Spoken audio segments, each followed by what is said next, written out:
Good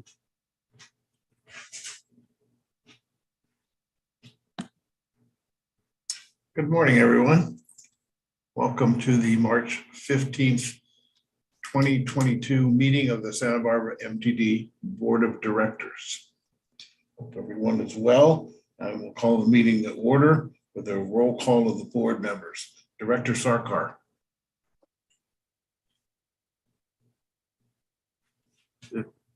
I have no audio here for you, Arjun. He is here and I can see him on the screen, so I will check him in as yes. Director Perotti. I'm here. Thank you. Director McQuarrie. Here. Director Lemberger. Present. Director Tabor. I'm here. And we have a full slate this morning. Everyone is here. Could I have the report regarding the posting of the agenda, please, Madam Clerk? Good morning. Good morning. The agenda was posted on Friday, March 11th, 2022 at MTD's administrative office, mailed and emailed to those on the agenda list and posted on MTD's website. Great. Mr. Estrada, do we have any changes to today's agenda? Yeah, we'd like to request that item 9, the draft service plan for fiscal year 22-23 be brought before item 8, the short range transit plan update. Okay, without objection, we will do that. That takes us then to item 4. This is our status report on the COVID-19 state of emergency. Madam Clerk, is there anyone who wishes to speak on this item? I don't have any hands raised and no emailed public comment. Okay, or if there aren't any questions, we're looking for a motion to support staff recommendation to make the findings. So moved, Chair. I have a motion by Director Perotti. Vice Chair Tabor made the second. I will do a roll call. Director Sarkar. Oh, you still got no audio. Give me a thumbs up. There you go. It's a yes for Director Sarkar. Director Perotti. Aye. Director McQuarrie. Yes. Director Lemberger. Aye. Director Tabor. Yes. And Director Dave Davis votes yes. The motion passes unanimously. That takes us to the consent calendar. There are 2 items. First, item 5 is the approval of the minutes for the March 1st, 2022 meeting. Second item 6, is the cash report for the period February 19th through March 4th, 2022. Are there any questions or comments on either of those 2 items?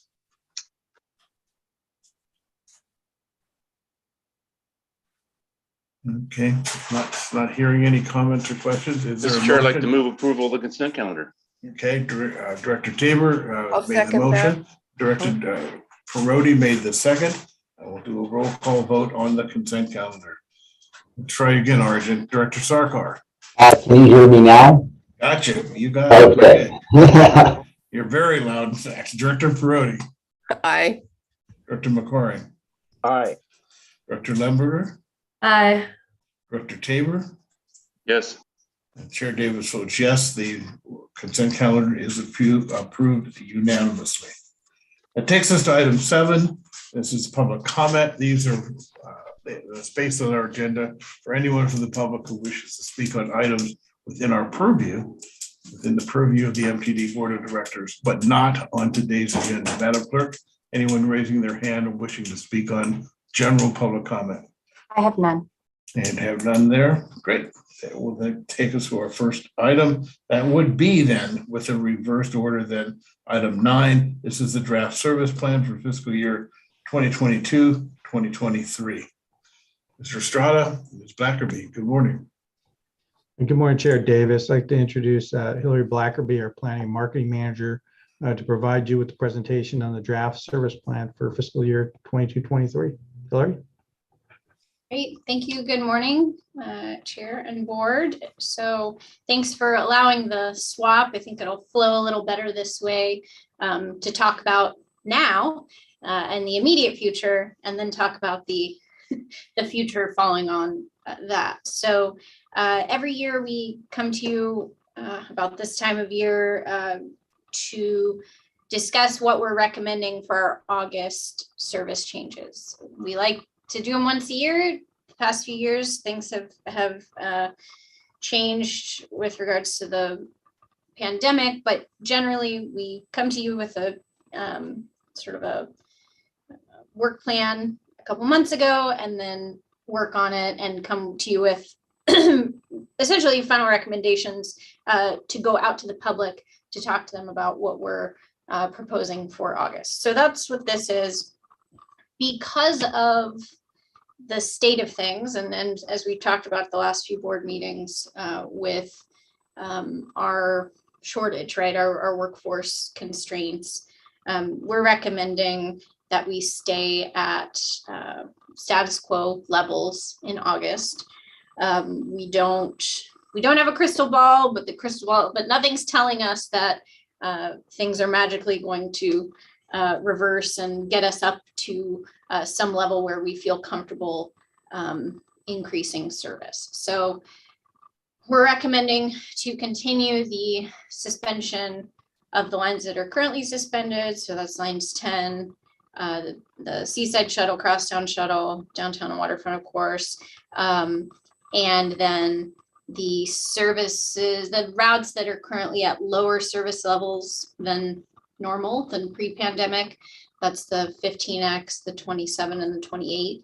We recommend that those stay at their current levels when we move forward into the next service year in August. We have been watching on-time performance throughout the year. It still looks very good. We didn't see anything that we thought needed to be adjusted as far as times in the schedule. Excuse me. So we're not recommending any OTP changes. We are recommending one small routing change, and I have just 2 slides. Oh, I think I need to be made co-host to share my screen. 2 small, here we go. Or one small routing change. All right, so just as a refresher, our line 17 and line 4 are interlined. 17 starts at the transit center, serves the lower west, and then when it gets to City College, turns into the line 4, which then serves the Mesa, goes up Cliff and down Meigs and Carrillo and back to the center. These are very popular lines, very well used.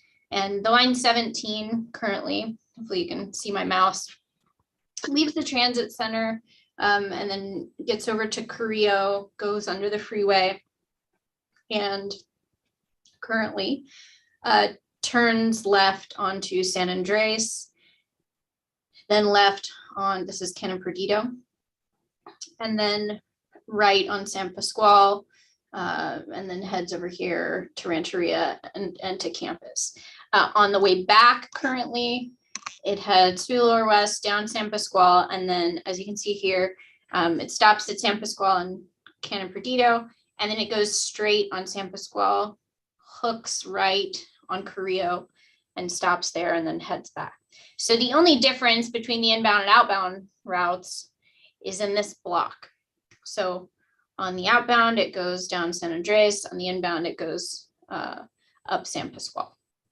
So if you've been through the San Andres, San Pasqual areas on Carrillo lately, you know that the city of Santa Barbara has been undertaking a really important pedestrian safety project, frankly, safety for everyone. There's now a mid-block pedestrian crossing, a crosswalk with rectangular rapid flashing beacons at San Pasqual and Carrillo with a pedestrian refuge island.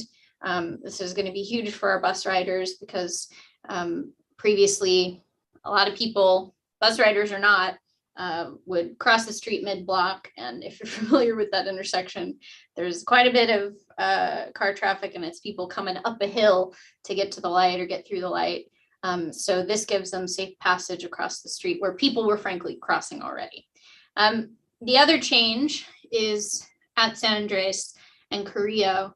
That intersection has had some pedestrian improvements, some markings have been changed. There's a lighting project.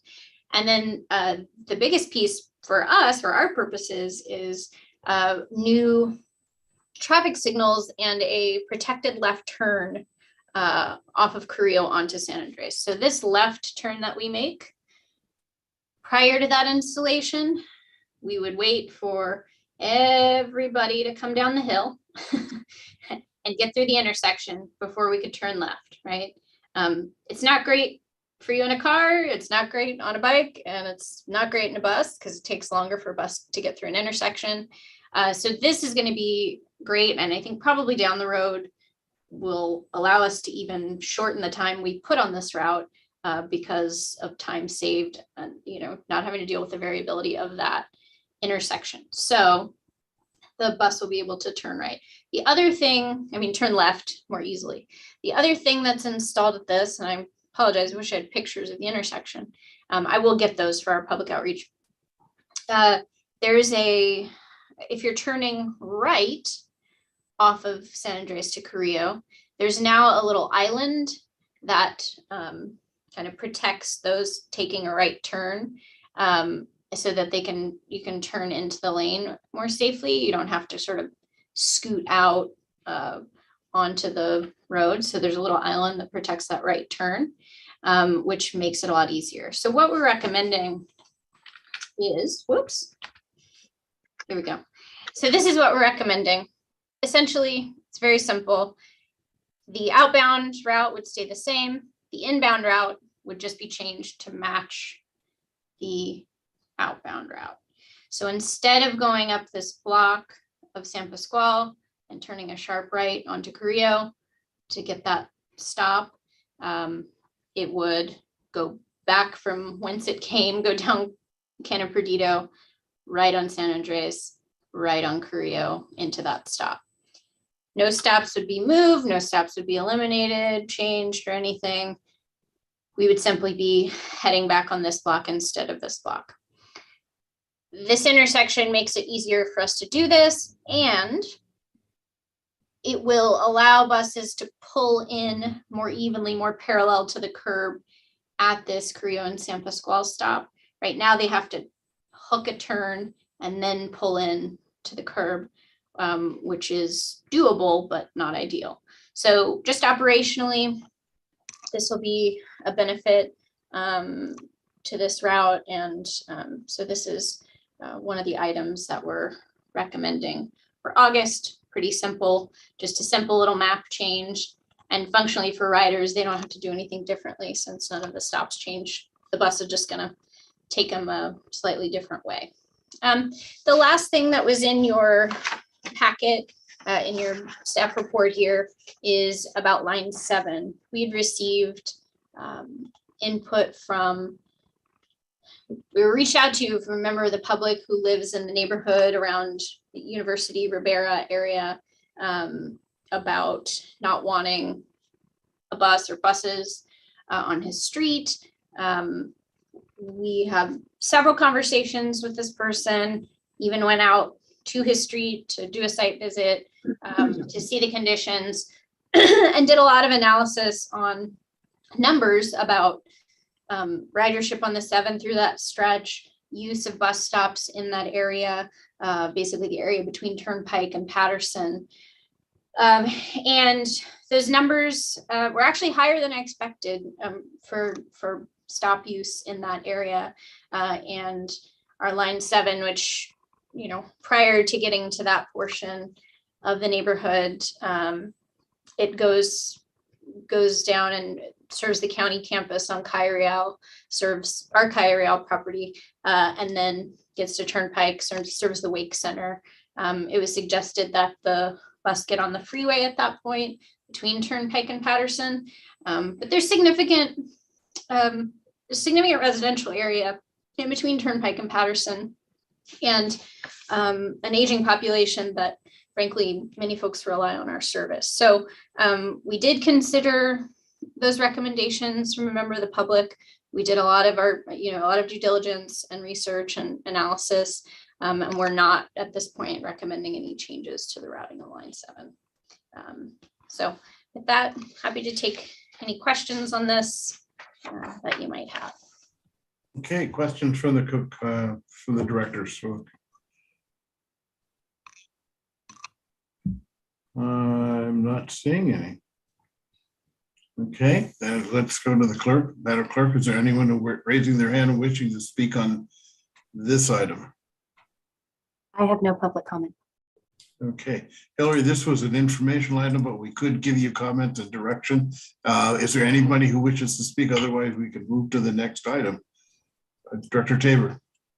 I just want to say I'm appreciate the minor change on 17. That little section of San Pasquale is tricky for me to drive in my little car. I'm sure the bus drivers will appreciate that too. And I appreciate your thoroughness in investigating the request on item 7, and I agree with your recommendation there. Thank you. And one thing, Chair, I could mention, normally in a regular year, this would be the only thing going, and we would go do outreach on just this specifically. We're going to fold the outreach on this in with our short range transplant outreach, which I'll talk about in a few seconds.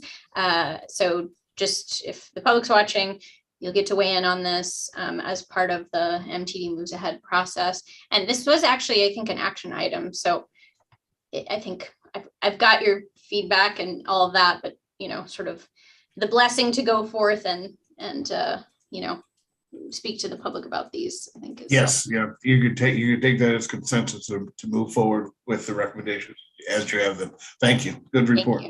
Thank you. Report. That will then take us back into item 8, short range transit plan update. Hillary, you may keep going.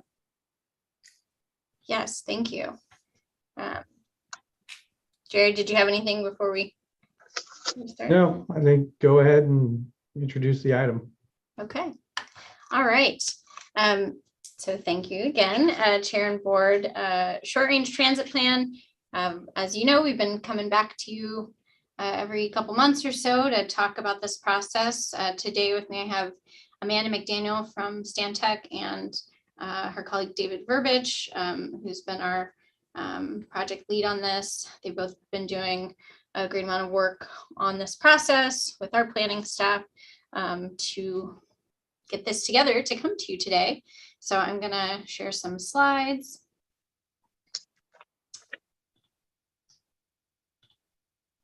Oops, hang on, I need to stop my other little display for you. Just a moment. Okay, here we go.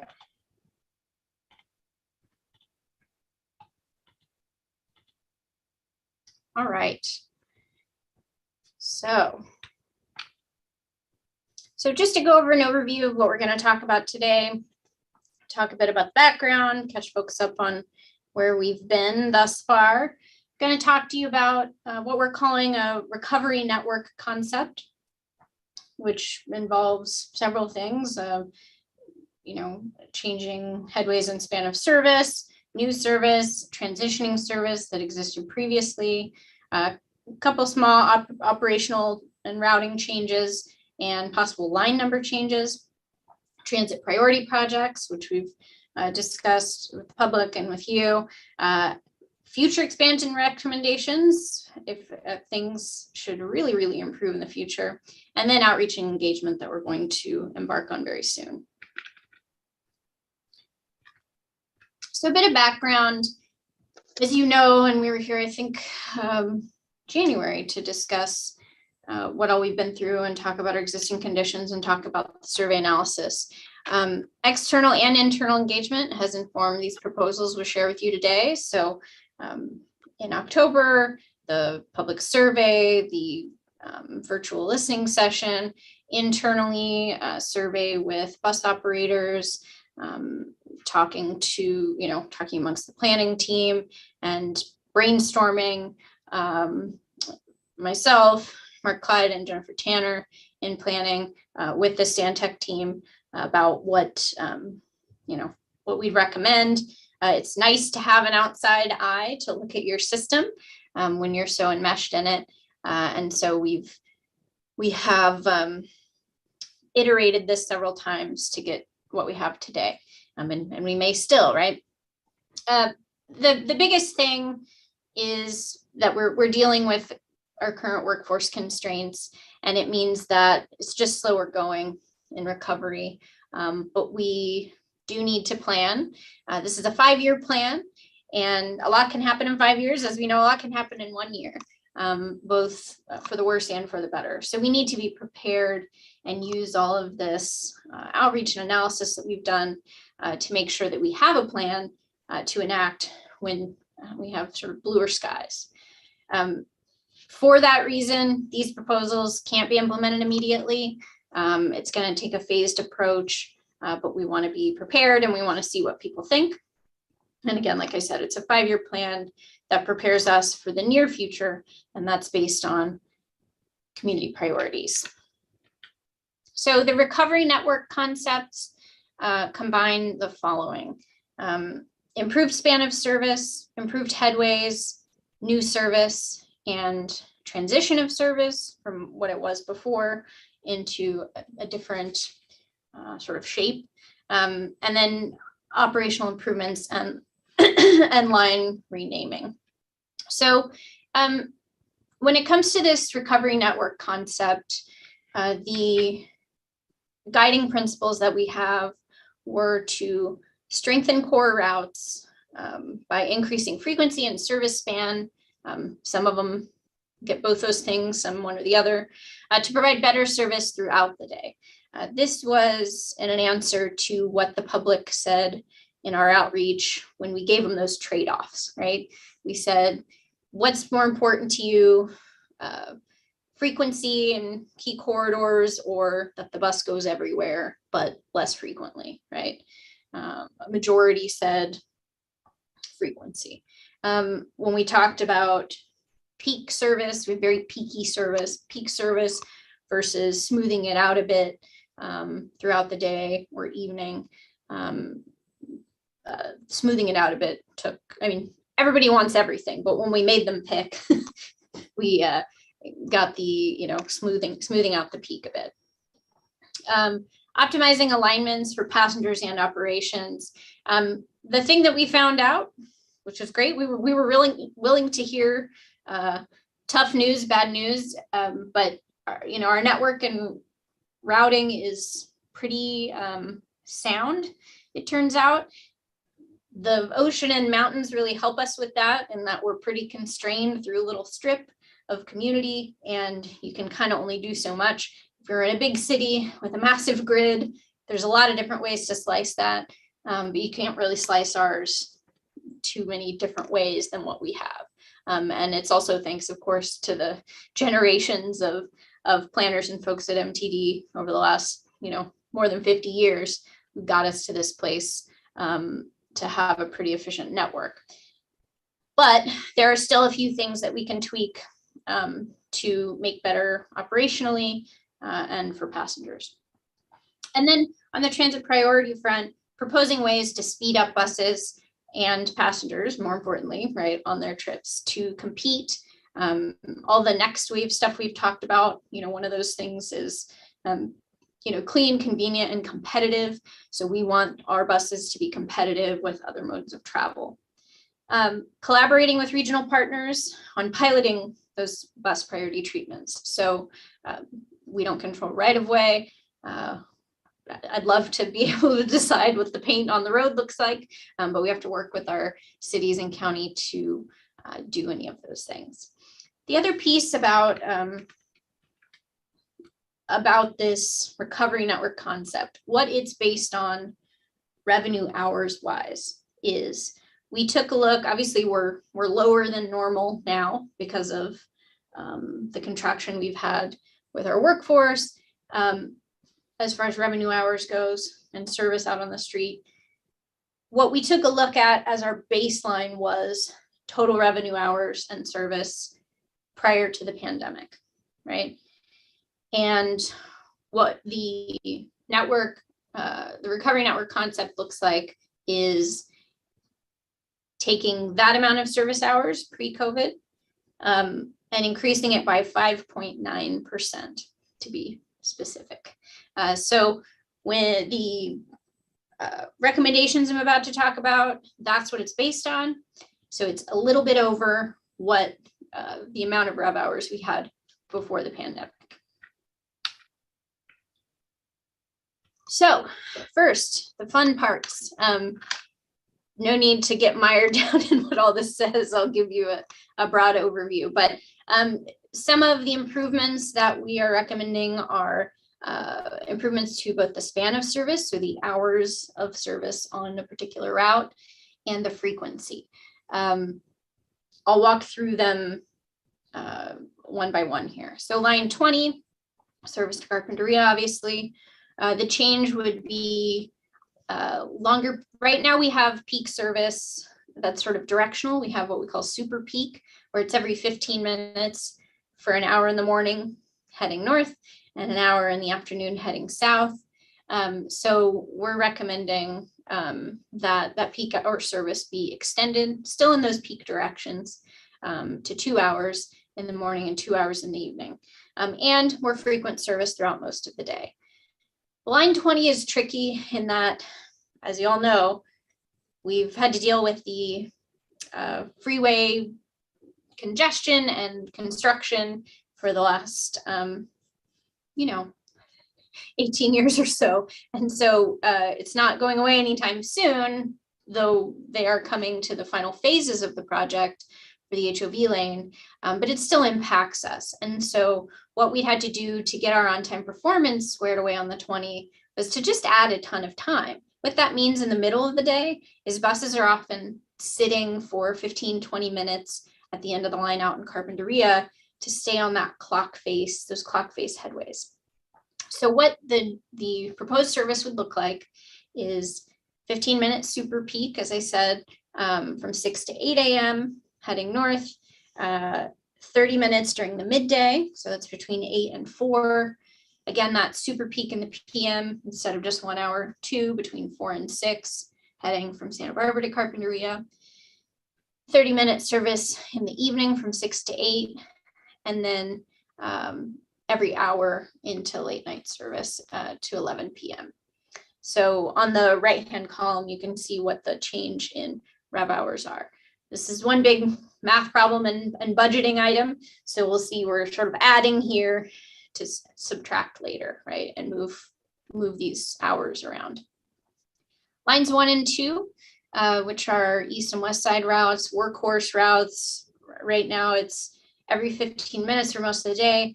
Right now there is a PM peak 10-minute service. What we would do, and we know from experience that sometimes those 10-minute trips in the PM peak, they bunch together. And so it's not uncommon to be at the transit center around 4:35 and see a line 1 pulling out as a line 1's pulling in. And there's a bit of bunching there, and we still, have quite a lot of service. So we would take that 10-minute PM peak headways, smooth those to 15 so that we could have service until midnight. Right now it ends around 10, but we know there's a lot of shift work, and especially folks who live on the east and west side could benefit from later service. And so it wouldn't be as frequent, but then it would be every 60 minutes from 10 to 12. By doing that, we actually didn't intend to, but save 17 hours annually. But frankly, it's moving things around and making the service a bit better when the 10-minute headways right now are kind of lost due to bunching at such a short trip. So that's. Lori, can I ask a question? Do you want any questions or comments as we go, or do you want people to hold it to the end? Maybe hold it and make notes of questions if that's possible. Okay. Unless No, I just wanted to check on that because we're getting into some detail here. I know I have some questions. Yeah. I wanted to check with you, but that's fine. We'll do it that way. Okay. Note your questions, and we'll come back at the end. Thanks. Great, thank you. So line 6 and 11 would have more consistent headways throughout the day, and then more frequent service on line 11 after 9 p.m. Right now, line 6 ends earlier in the evening than the 11 does. Again, just as a reminder, of course, these are our real workhorse routes in State and Hollister corridor, line 6 going from the transit center to Stork and Hollister by way of Stork and Hollister. I'm sorry, State and Hollister by way of ends at Stork and Hollister by way of State and Hollister.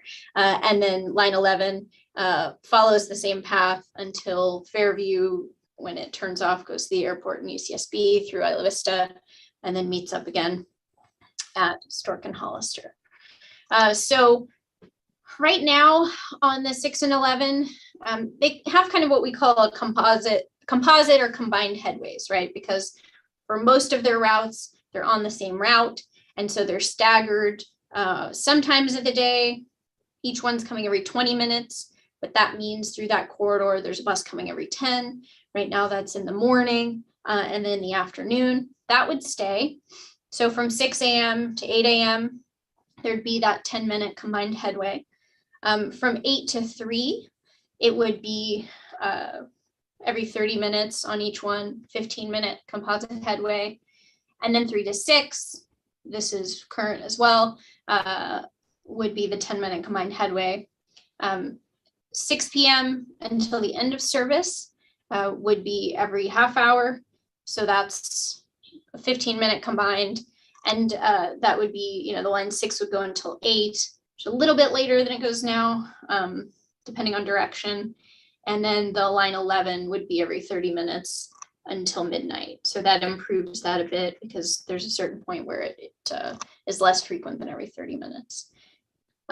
This would be an increase of 8,511 hours over a year's time. And one word about, frankly, all these lines that we're recommending this on. With the pandemic and the lockdown in 2020, we got to see something we wish we had never seen, but since we got to see it, it's been a good lesson for us on what lines keep chugging along, even when most of the population is told to stay in their homes, right? When it's only essential travel, it's only essential workers going to work. And these were really the lines that showed these are the ones that people will take no matter what. And they're in places people need to go. They're in places where people live. And so we really want to honor both the folks who are taking the bus already, give them better service. And we know that these go through corridors where there's going to be more housing. And we want to be ready to provide service to people who maybe don't take the bus or don't even live there at this point, to give them a reason to get on board. Finally, 4 and 17, which we just talked about the routing on, is currently it's about every 35 minutes throughout the day. We would increase the frequencies between 6 and 10 p.m. So that extends it a bit. And then through most of the day, it would be 30-minute service instead of 35. So we're expanding the span of service and making the headways better on this. And that comes at the expense of 2,200 hours a year. I mentioned in the service plan report that at this point, we don't have the capacity to bring back the 15X, 27, and 28 to pre-pandemic levels. This recovery network concept would bring them back to pre-pandemic levels. So the 15X would be back to where it was. 27 would be on the UCSB in instead of the alternate UCSB out service, which it's been on since March of 2020, 2 years now. And then line 28 would be back to those 12-minute headways instead of 18. So that is included in these total numbers. So other service changes, new service. So line 19X, we've talked about many times, and I've got some maps and areas to show you here on these. But as a reminder, this is a service that would be funded, will be funded by 101 HOV lane project mitigation funds. So through SBCAG and Caltrans to mitigate the traffic congestion impacts. This would be a new express service. that is peak and with one midday trip. So it would leave in the morning. There are 2 northbound trips from Carpinteria, comes through Carpinteria. There's only 7 stops in either direction on this. So it's our most express ever. And it would leave Carpinteria, get off at Milpas, serve a couple stops on Milpas, serve a stop on Gutierrez, and then head over to City College. This would give us people 1 seat ride from Carpinteria City College and Carpinteria the east side, and the east side to City College. Very excited about this. We were planning to start it August of 2020. Obviously, we know what happened. We want to make it a success, so we want to start it obviously when we have the drivers, but also when City College is back on campus in a full way. So there's 2 a.m. northbound trips, 1 midday round trip, 2 p.m. southbound trips. It runs all year except for City College's winter break and spring breaks. So it's not a lot of hours, and those are funded through the agreement with SBCAG and Caltrans. Microtransit. We've also been talking about this for many years. We finally have the vehicles. You can see them out my office window right now. And we had a debut of one at Goleta's 20th birthday. It's mentioned in the GM report, but we brought our van out there and started to, and this is the first time we've really talked publicly other than at these meetings about it, since we don't have a launch date. We don't have enough workforce to make it happen yet, but we want to start to get people excited about it because I'm excited about it. And so we had the van out there and we were showing people the map, which I'll show you in a moment, because this will be our first try at microtransit. It's a pilot. It's funded through LC TOP funds. The operation of it is to do a year pilot starting in Goleta, and then we have 2 additional years of funding where we'd like to try it out in other areas. So that's flexible on-demand curb-to-curb service between any 2 points within a specified zone. I'll show you on the map in a moment what those locations are for Goleta. The hours would be Tuesday through Sunday, 10 a.m. to 9 p.m. The sort of discrete amount of operating hours, rev hours available, that's what we were able to make work. So didn't quite have enough to make it. We wanted to have a good span of service. And for that, we had to have it 6 days instead of 7. So we sacrificed Monday. And for that, the number of hours is 4,960 in a year. Also recommending down the road here, the same type of service in Carpinteria. The zone is the city of Carpinteria and some of the county areas next door, including Santa Claus Lane. I'll show you a map about that shortly. We don't have these exact days of the week and span of service specified, but it's equivalent to the one in Goleta. So 10 hours a day, 6 days a week equivalent. So same amount. Downtown Waterfront Circulator. Obviously, don't need to belabor for you all the history of the Downtown Waterfront Shuttle service. And I'll talk in a future slide about the complications with this. What we took the opportunity to do is, since State Street is mostly closed to traffic for most of the downtown extent, if we were to have a downtown and waterfront circulator, what would that route look like? I'll show you what that looks like. We worked up, sort of for purposes of argument, what that service could look like time-wise. So we said Monday through Thursday, every 30 minutes, 11 a.m. to 6 p.m. And then Friday through Sunday, every 20 minutes, 11 a.m. to 9 p.m. It's definitely less service than the shuttles had prior to the pandemic, but we thought it'd still be decent service. And so this is just sort of what it would look like. And that's how many hours it would be. That asterisk is there because we don't have funding identified to operate this service, but we did design it. So this is a map of the 19X.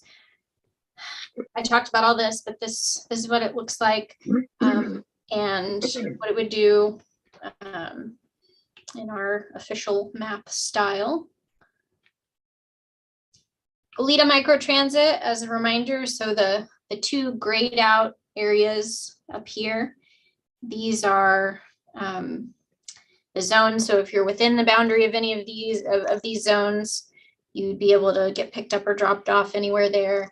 The boundaries are Patterson to the east, Cathedral Oaks to the north, Los Carneros to the west, and then the freeway to the south.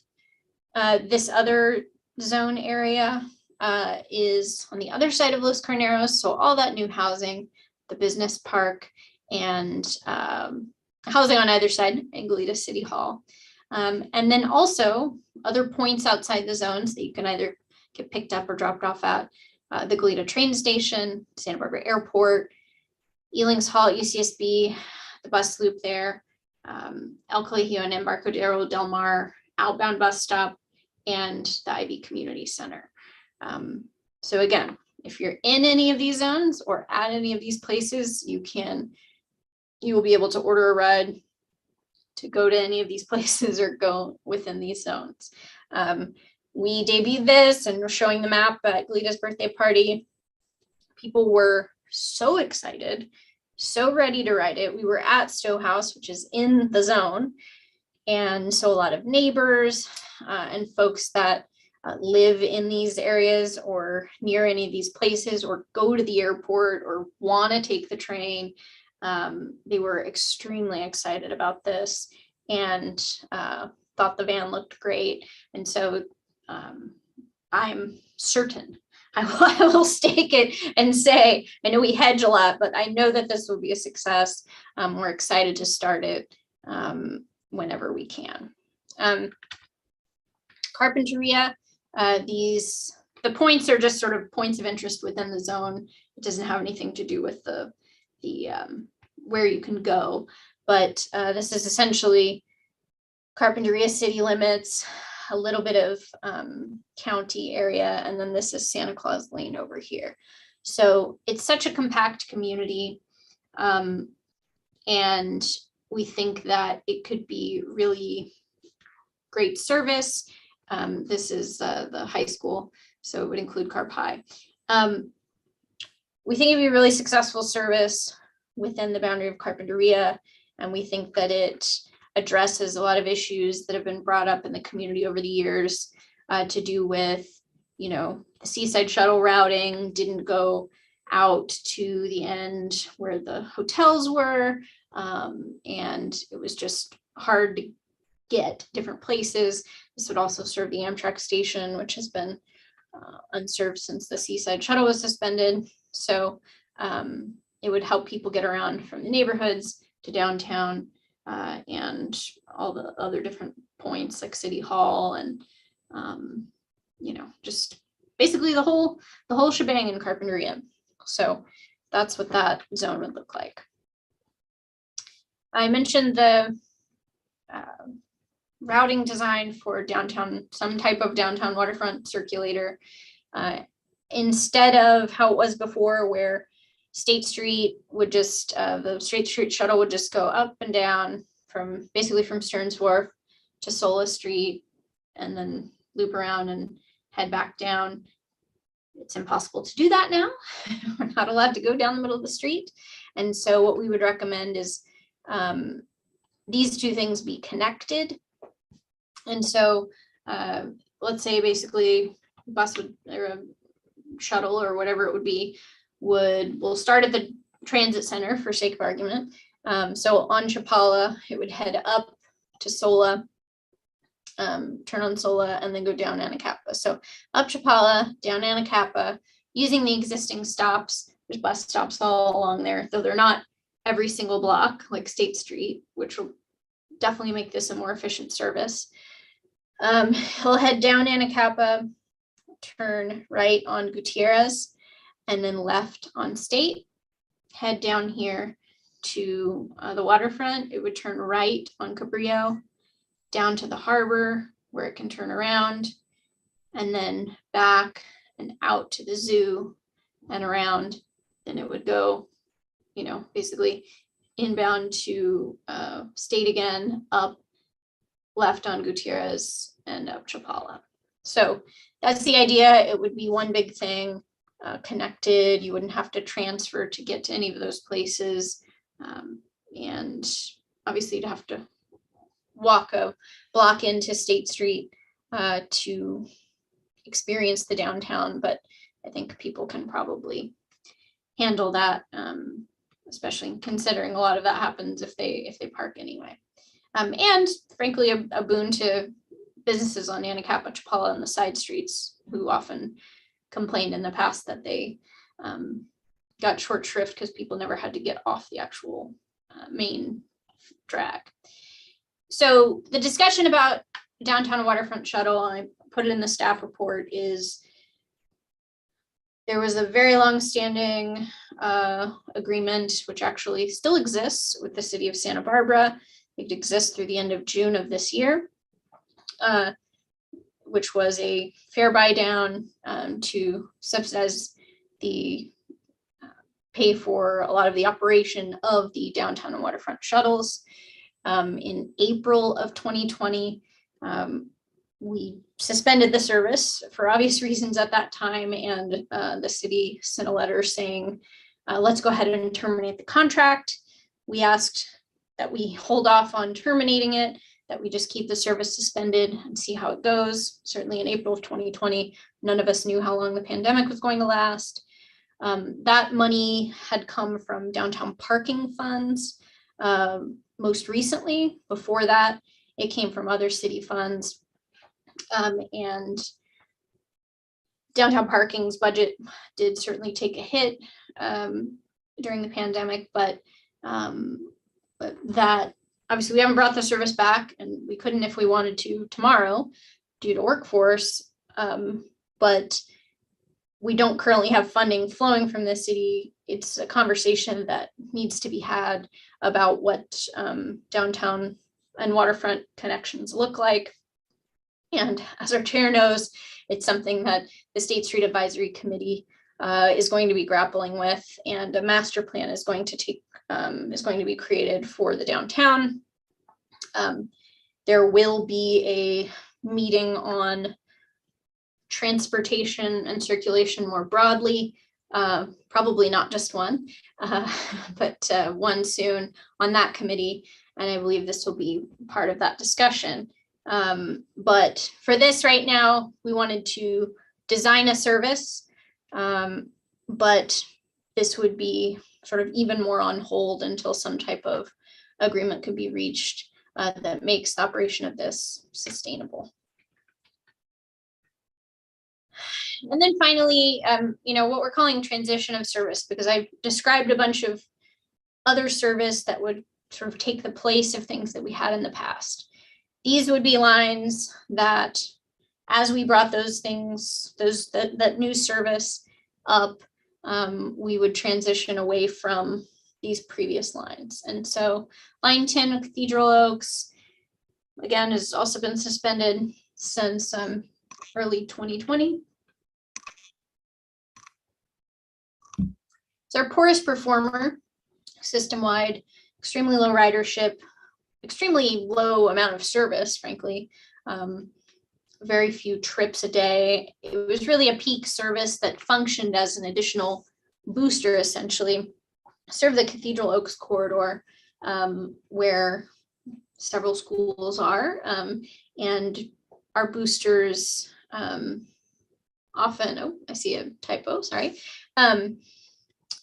Our boosters seem to have covered what the 10 was doing. We boosted a booster to make sure that people who needed to get through that corridor to, for example, Dos Pueblos High School had a little bit more capacity, because we did get some concerns about that when school reopened in spring of 2021. And it seems we've been able to cover that even with just one bus. So the Goleta microtransit service would serve a portion of Cathedral Oaks between Los Carneros and Patterson, which is actually the most populated portion of that corridor. And so we think that, frankly, the Wave microtransit would provide much better transit service than the 10 did, because it will be, throughout the day and into the evening, whereas the 10 was very peaky. So, and you'll be able to transfer to fixed route for free from microtransit. So people who live along that stretch of Cathedral Oaks will be able to get much farther on our system than they ever could with the line 10. Like I said, it wasn't a ton of service, so it's not a huge savings, but it's 1,728 rev hours saved. And as you can see, we've plowed these back into those other improvements in that other service. The Seaside Shuttle had the second lowest passengers per revenue hour, traditionally and consistently, but it was a circulator in Carpinteria, connected the neighborhoods on the north of the freeway to downtown and the Amtrak station.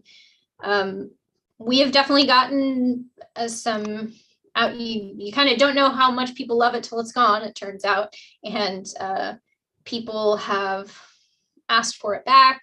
But when we do talk about microtransit, they're extremely interested in that, both folks that work at the city and just regular old residents.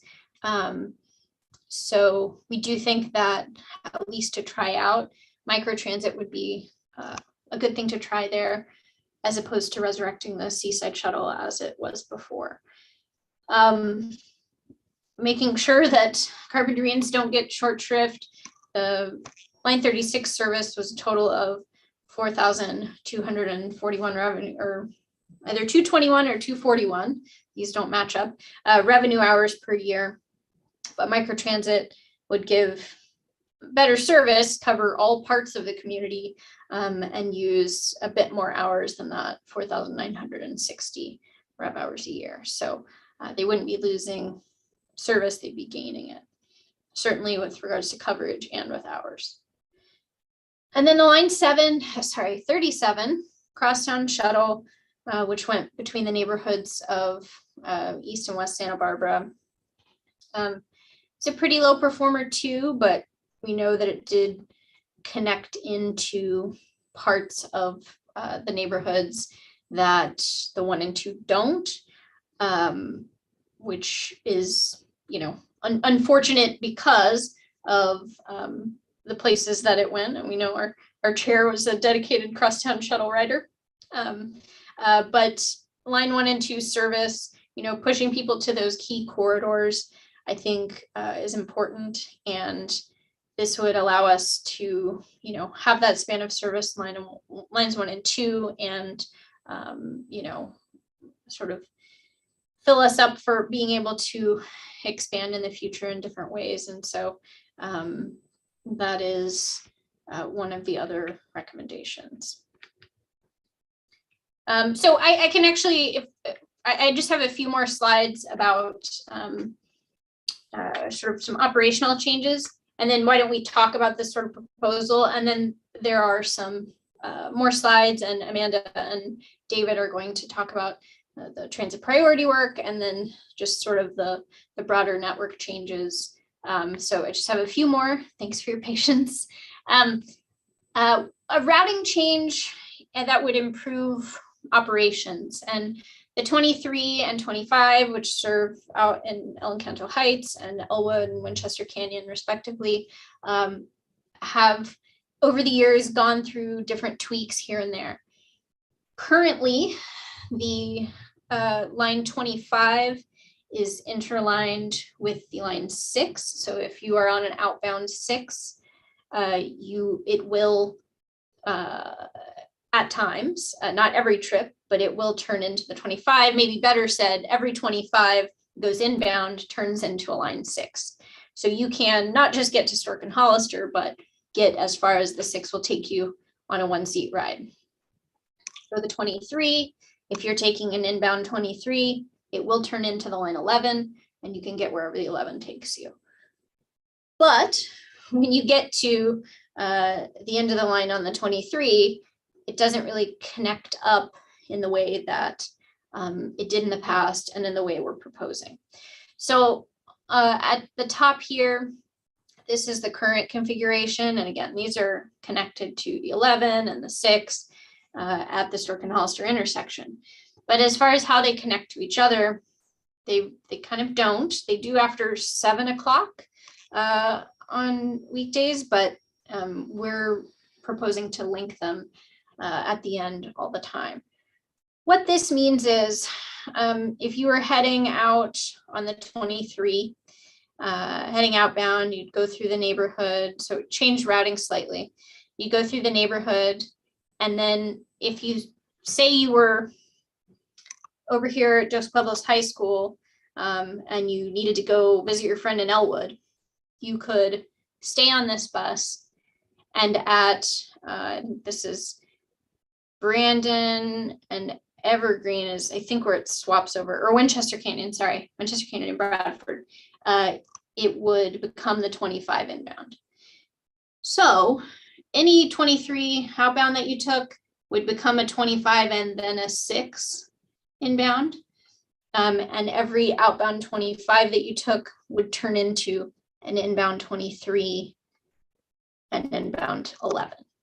So it's kind of a cheat code to be able to get much further and get a lot of other places on these routes by linking them at the end there. So every outbound trip on the 6 or 11 wouldn't end in a 23 or 25. They're just much more frequent, but every 23 or 25 would end on the inbound direction in a 6 or 11. So I think that's a huge benefit for folks. And having this connection, you'd be able to get to more places in one seat. So on the 23, basically the dash sections would be removed.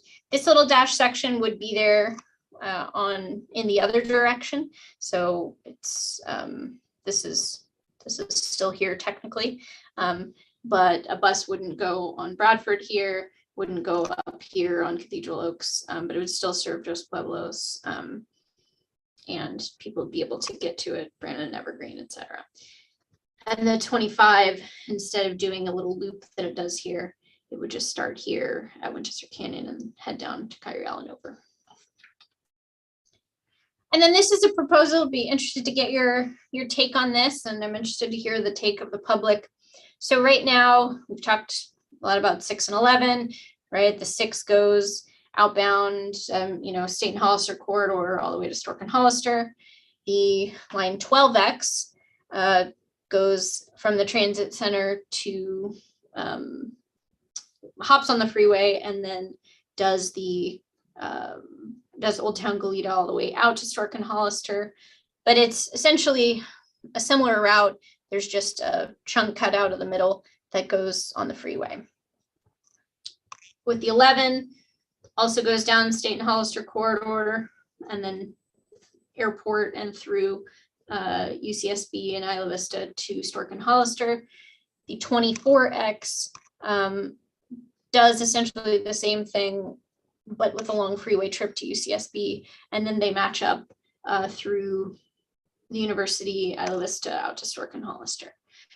So the idea is to make it make a little more sense, which would mean, if you add an X to something, it's an express. So it would be renaming the 12X as the 6X and the 24X as the 11X. Obviously, this would be a learning curve to people who go, I'm a dyed-in-the-wool 24X rider. They'd have to change the number, change their thinking. But it may be more, maybe easier for people to understand if they're maybe first confronting our system to know that, okay, the 6 goes to these places, 6X just gets me there faster, right? So interesting to hear from you. It'll be interesting to hear from you what you think about this and what the public thinks. It's, not a do or die situation, but it could sort of improve the literacy of our system. So I'm going to stop there for now. Want to get any questions that you have about anything I've gone over, and then we can go into the last bit. Great. Thank you, Hillary. Very, very comprehensive questions and comments from the directors, Director Prody. Paula. Thank you, Chair. If we can go back to, I think it was 17, page 17. And no, the one no, that's What the did right it, one. what did it have on it? I think that's the right one. Okay. Excuse me? Is this the slide you were looking for? Yes, Or yes. Thank you. Yeah. I'm curious to, okay, so you're not suggesting in this proposal to, okay, so I'm down here in Rio Vista, and I know a lot of people walk up the hill and catch the, I think, they catch, I'm bad with maps. They catch the bus on Winchester Canyon. Mhm. That would be right here. So there, you're not proposing to take any bus stops away from that particular area, are you? Because I'm confused on, so they're walking up here. Where do they catch the bus from this area? Yeah, so in the change, so if they're in the Rio Vista area, they're gonna come down here. So up here, you can see that they can really only get to the 25. Right. They'd walk down here and they'd have the option of going 23 inbound or 25, or sorry, yeah, either way, right? So the 23 and 25 would meet up here on Winchester Canyon and Bradford. So it doesn't change any of their stops nearby. Okay, that's good to know. My second question was, when you're doing outreach for the essential workers, I know that several years ago, a nurse from Cottage Hospital Santa Barbara had got my ear, and she was concerned with some changes because of her shift. She had the night shift and when she could catch the bus in the morning. Are we taking those essential workers into consideration when we're looking at routes and changes? Are you talking about night shift or specifically to do with Night cottage? shift. Yeah, night shift. Yeah, so by extending the span of service and making service better into the evening on a few routes, it would be an improvement. Now it depends on what shift you're doing, right? Because Right. these places have 3 shifts, but yeah, extending, like for example, on the 1 and 2, right? Extending those routes to midnight, I think will improve that access. And so yeah, I think it'll be better than it is now. Will it be perfect and carry everyone where they need to go at the time they need to go? No, but I do think it'll be an improvement. And I just want to thank you, and Jerry, thank you so much for bringing out the microtransit van, the Wave. It was well received. I went over and watched, and there were a lot of people that were asking a lot of questions. And so that was a great idea to bring it to that event. So thank you very much for that. And those are my questions for now. Thank you. Yes, it was when people were saying, I talked to some folks who were over 65, and they were like, "You're saying we could get from our house to the airport for $1.50 each?" They were stunned. So I think it'd be a hit for sure. Hillary, are you taking comments also at this time? Questions and comments? Up to you, Chair. I don't know if we're not done with the full thing. So if I was thinking you want to take public comment, but I'll take. No, I was talking about comments from the commission, because I have comments on the section. We could hold all comments all the way to the end, or we could do questions and comments as we go. It's totally fine. Up to you, whatever you. Right, I think I'd be smooth to do it that way. Director Tabor. Thank you. I think I just had one of my questions answered. I wanted to be reminded of what the micro transit fare was. So it's at $1.50. Okay, It's $3, the regular adult fare, and then 62 and over, and people with disabilities. It's half that. Yeah. Got it. Okay, $3. There's been a lot of to-do lately about maintaining a fire lane on State Street. So as a purpose of that, for infrequent emergency access, doesn't suit our purposes for every 30-minute shuttle service, is what I think your routing is telling me. Yeah, it seems to me, anyway, that fire route really is for fire emergencies, not for regular, that the configuration won't have any kind of motor vehicle on it, sort of other than a fire truck and maybe a maintenance vehicle for State Street. Makes a little bit of sense. And I noticed the little bump out on the shuttle heading into the funk zone has also been eliminated in the newest iteration. Yeah, we did add that. We had a little move into on Mason and over on Yananali. Not too previously, but we just want to make it pretty direct. I think people can still get there pretty easily. I never noticed too many people jumping off the shuttle at that location, so probably makes some sense. Okay, that was it for me. Thanks. Thank you. Dr. Sarkar, Sergeant. Yeah, on this side, thank you, Hillary, for all of the presentation. Sorry, I had the technical issues earlier. I was always wondered about taking this waterfront up to Meigs and Cliff. Have you all thought about that, or what's your idea on that, connecting that little portion that's going up that way to the Mesa? Yeah, so good question. That has been talked about, or at least, to Shoreline Park or something like that. I think that for the purposes of a downtown waterfront circulator that really moves people in a fairly small area, stopping it at the harbor makes sense. However, we're talking about two microtransit areas, Carpinteria and Goleta. We did model an additional one in Santa Barbara that covers the waterfront, the funk zone, and then up into the Mesa as well. That would be able to connect people down to that area. We have a lot of service on the Mesa with our regular buses, and it can get can get as close as Castillo and Montecito on those.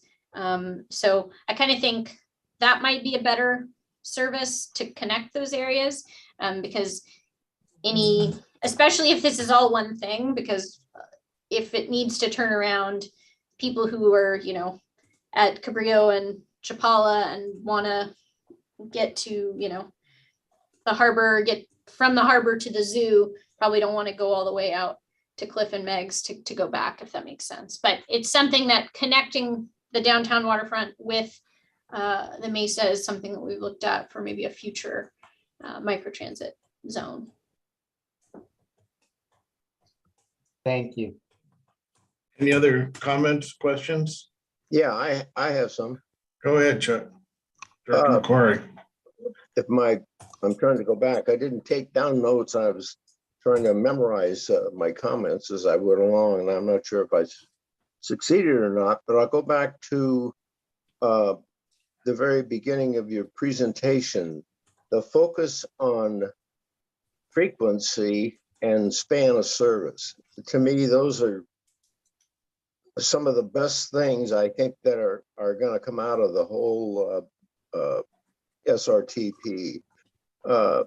Reason being, frequency to me has always been the most critical thing other than on-time performance. And by improving the frequency, I think it's going to make the service much more comfortable for the people that are using the bus, because of one of the complaints we get is that this takes too long to get there. So I think that's a major change. And the other thing is the span of service. Going to midnight on certain trips, even though the frequency is not as great, though I imagine that a lot of the people that take the bus that goes to midnight now would be able to take the bus to work at midnight, and then in the morning take the bus to go back home. So that's gonna, the evening shift is gonna be a big benefit to them, because they get take the bus to work now on the graveyard and then take it home in the morning. So I think that's a big plus. Mr. Rivett, you want to comment on that? Yeah, thanks. I do want to add to that. That's a great point.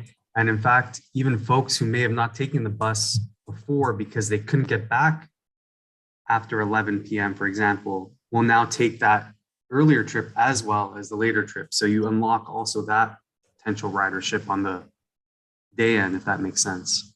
Right, and even at the hospital where now most of the nursing staff has gone to 12-hour shifts, that will benefit them as well in that particular line of work.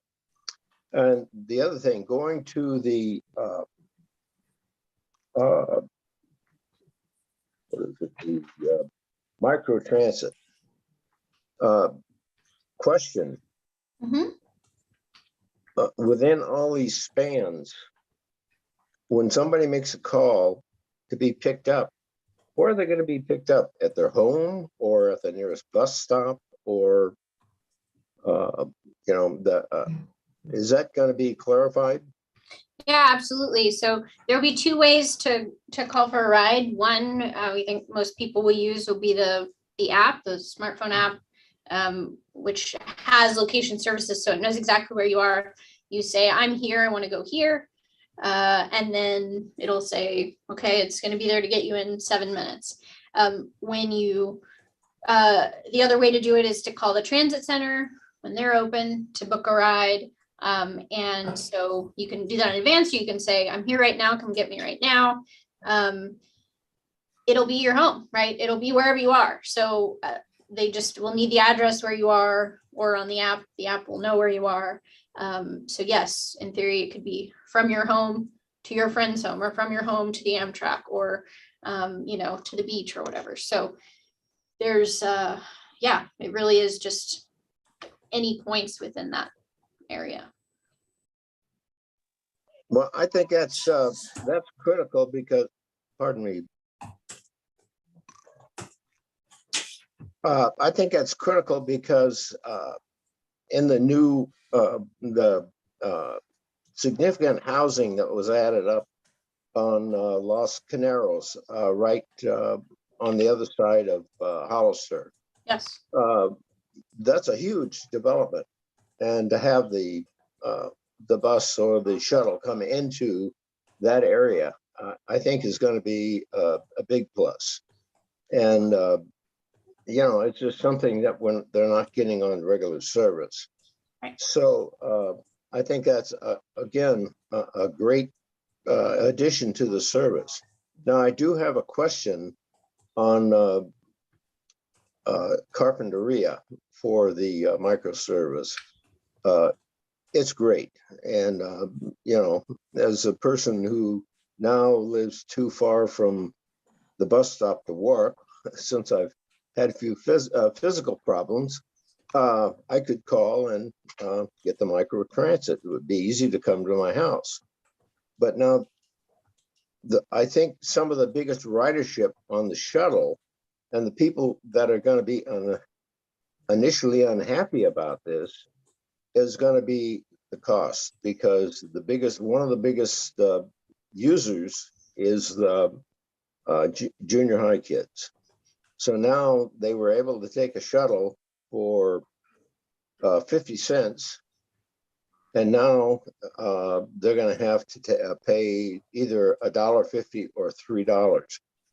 That part of the service is not going to go over big in Carpinteria. And so I just bring that up as a point, because I think the service that's proposed down there is going to be great. And I'm just wondering if perhaps it's in the back of your mind to get together with the city of Carpinteria and see if there can't be some sort of a buy down to make it a little less painful for the parents of the junior high kids that are now going to have an added expense. So I just bring that up as a possible issue. Good question. And then there was another thing. Let's see. I can't remember which piece of it, but I did have a question about some other part, and I can't remember what it is. So Okay. Anyway, Let me know. those are my key comments and questions. Great. Thank you, Chuck. Anybody else? Okay, let me give you mine real quickly. I agree with Chuck relative to frequency and span of service. That's number one in transit all the time. And the expanding the late night service, I gotta tell you, again, we've just heard that for so many years. I just think it's really gonna be a big plus. So yeah, double thumbs up, as Arjun has said. My question on that one is on the 1 and 2. I remember when we did the peak hour from 15 down to 10, our ridership really went up. I mean, there was a big bump in ridership, and I understand the stacking and those kind of issues. Are there any issues with too full to board on the 1 and 2 during peak hour that will be exacerbating in doing this? That's my first question. Not that we need an answer, but I guess it's more of something to look at to see again, if you move that from 10 up to 15, whether there are going to be any issues in that regard.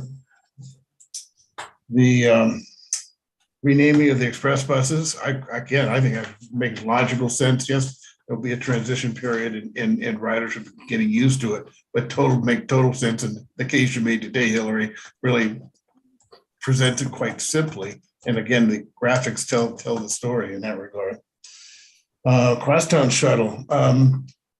Totally get how you save a lot of hours in service to then go back into frequency of service. So I think that's a good trade. I think what we lose here is kind of service to that Coda Haley Gutierrez corridor connecting downtown. That connection is, you're losing that. And in the future, we've got MTD, public works, community development, police building, and even schools that are connected through there, which we'll lose kind of immediate connection to in that regard. So it's a shame, but I totally get putting it into the core. I've always been supportive of putting it into the core service. Two things which were kind of touched on, and let me go back to that one. Just in terms of your wording in your staff report and your slide, you said hours saved from reinstating would be used. You don't save hours from reinstating. You save hours from not reinstating, right? At least the way I see that. Yeah, I see that. Or eliminate. So hours saved by eliminating the service or not reinstating. So that's just a typo, which again, as you go out to the public, get that one.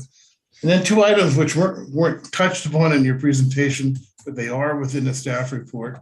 One is future regional service and looking at basically what opportunities there might be for MTD to play a larger role in that regard. And then the other one, which was in the newspaper today, the cruise ship. And in fact, again, we did not touch on any of our service, basically servicing that, which as we know today, is they're looking at contracting with Santa Barbara Airbus. Any comment on either of those two items before we move into the next section?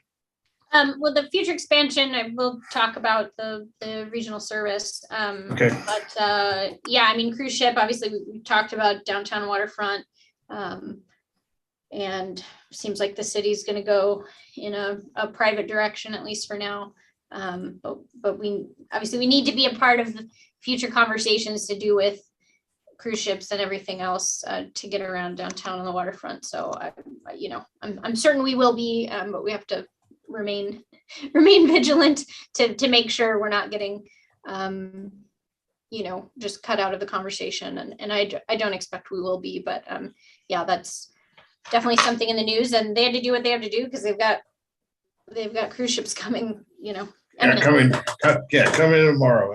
And I totally get that. I just want to get on the record. We need to stay in the conversation, and I know that we will. Any other comments on this first section before we keep going? Yeah, I have one more. Go ahead, Chuck. It's the one I forgot.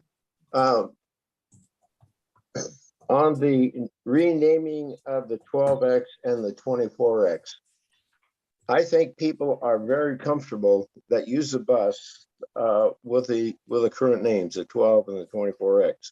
I think trying to merge that and change it to the 6X and the 11X, I think is the other thing. It's going to be confusing to people. I know people in my family that use the bus are very comfortable with the current name, and I think if you change it, it would just confuse them. So my feeling is we just keep that as it is, the naming as it is. That's it. Yeah. There, we cancel each other out there, Chuck. I'm personally, I'm like 50-50 about it because I'm Well, you set know- my you know- ways, but my- like maybe it My makes thought is in a transition that you keep the two numbers, you put the two numbers up there, right? So you have the, 11X, 24X, right? And so it's a 11X/24X. And then at some point, 2 years from now, we basically just merge it into 11X. Yeah. People riding the bus. there'd be a significant amount of, like marketing about like, this is now this, like, Yeah. it's not impossible. They've done it in other places, Yeah. it's not insurmountable, but I want to hear from the public because it's not something that's like life or death. We have to change these numbers, but it might be more useful to people who want to understand the system and don't. So it's, we'll But see. I know when I go to other systems and I see essentially you come from point A to point B on the number one bus. And you can go to that by 20 stops, or you can go to it by 4 stops. So if you have a number one X, I know that X means, right? Again, you get there. We are adaptable human beings. So Yes. anyway, okay, we're gonna move on. Okay. No, All right. go- Thank go you. ahead. Okay, so I want to bring, I believe Amanda is going to handle some of these, and I'll move the slides. But as we talked about, this is the proposed system. Not a lot of changes in routing, but it would be a 5.9% increase in annual service hours over fall of 2019 if we made all of these changes. So Amanda, I'll hand it over to you. Great. Yeah, that's the main point of this slide, is kind of just to show everything in one sort of regional picture, including the microtransit, including line 19X, and including the new downtown waterfront circulator. And as Hillary said, 5.9% increase compared to the pre-pandemic fall 2019. So we can go to the next slide. So this is just another way to show it. Is by weekday frequency and span. And one of the things I think that you'll notice is, as much as possible during this planning stage, we tried to smooth out those frequencies throughout the day, keep it more consistent. So it's easy for people to remember. This integrates all of our recommendations that Hillary walked us through earlier, as well as the other frequency and span improvements on the 15X, the 27, and the 28. So we've been talking about these improvements to these lines will improve people's ability to travel. So we wanted to, show that visually and spatially. So we have just a couple different examples from different areas and in different time points, showing the current network compared to our proposed network, how far people can travel from different areas during different times of the day. So this first example is from Carpentry at Holly at 7 p.m. and this shows access to jobs, and this shows how far this woman in Carpentry can travel in 15 minutes, 30 minutes, 45 minutes, and 60 minutes, how many jobs she can access in that time at 7 p.m. So you can see it's a pretty significant increase, especially at the 60-minute level, how much farther she can get into Santa Barbara and how many more jobs she can access. It's actually increases. So the current network is just shy of 7,000 jobs at 7 p.m. and this increases it to over 29,000. So that's a significant increase that we got mostly from those changes on line 20. I know we were talking about the late night service and improving the service span to midnight on some of those key lines earlier. So this is great that we can show this. So if someone is traveling from the transit center at 11:30 p.m., they can get a lot farther than they would be able to right now with the current system. And then finally, we have one that shows midday from the Mesa. And while it doesn't look very significant, is the overall, area that's covered in the proposed network versus the current network. And you can't really see it this well on the map because of how all the lines converge at the transit center. But this shows the improvements in 30-minute travel from the Mesa. So there's actually, you can reach 50% more jobs in 30 minutes at 3 p.m. from the Mesa with the proposed system compared to the current network. So we just wanted to show a couple key examples of how our proposals could improve people's travel throughout the South Coast.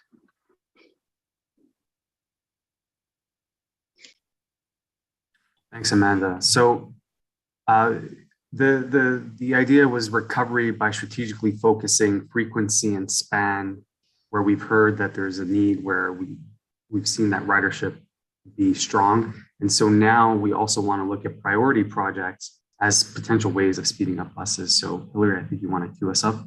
Yeah, so we talked about this in our public outreach, and we've come back to you to say this is what people thought about these things. It's really 5 things that we've been looking at and talking to people about, talking to the public, talking to public works departments about.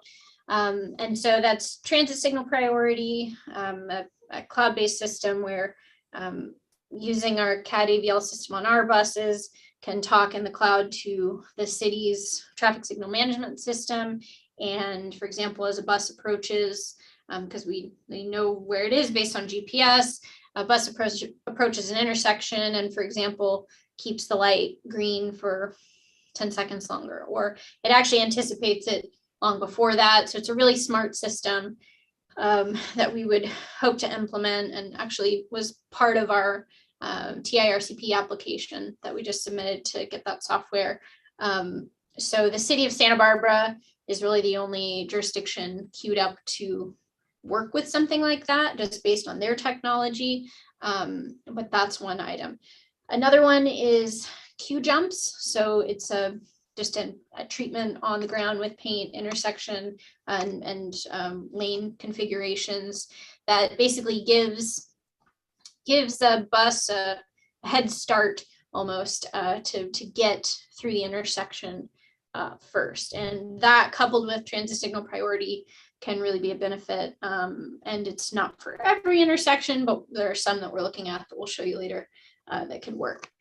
Bus only lanes, the true dream here.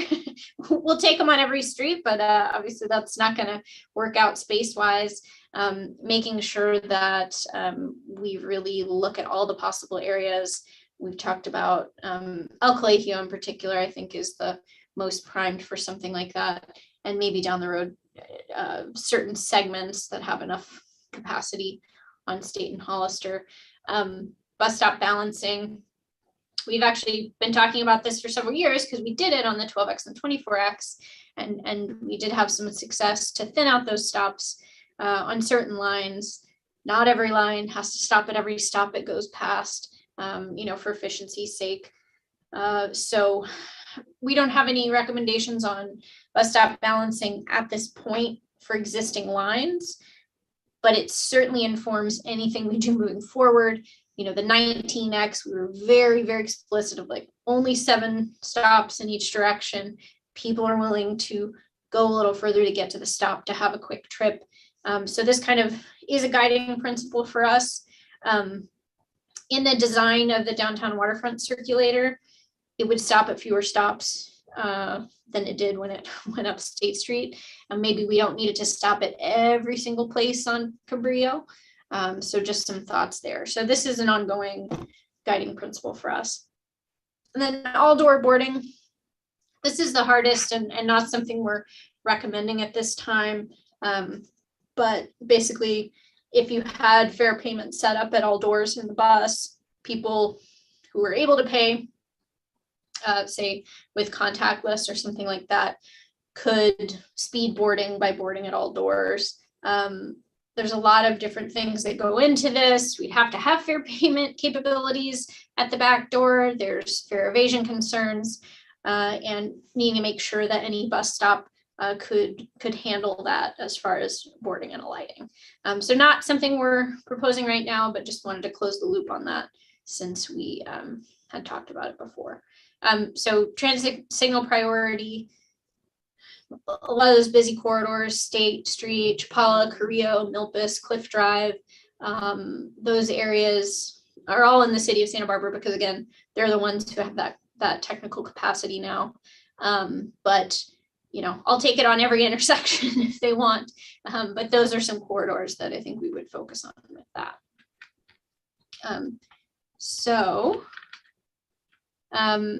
David's going to talk about some specifics on this and some of the data we've been looking at and what could change. Yeah, thanks, Hillary.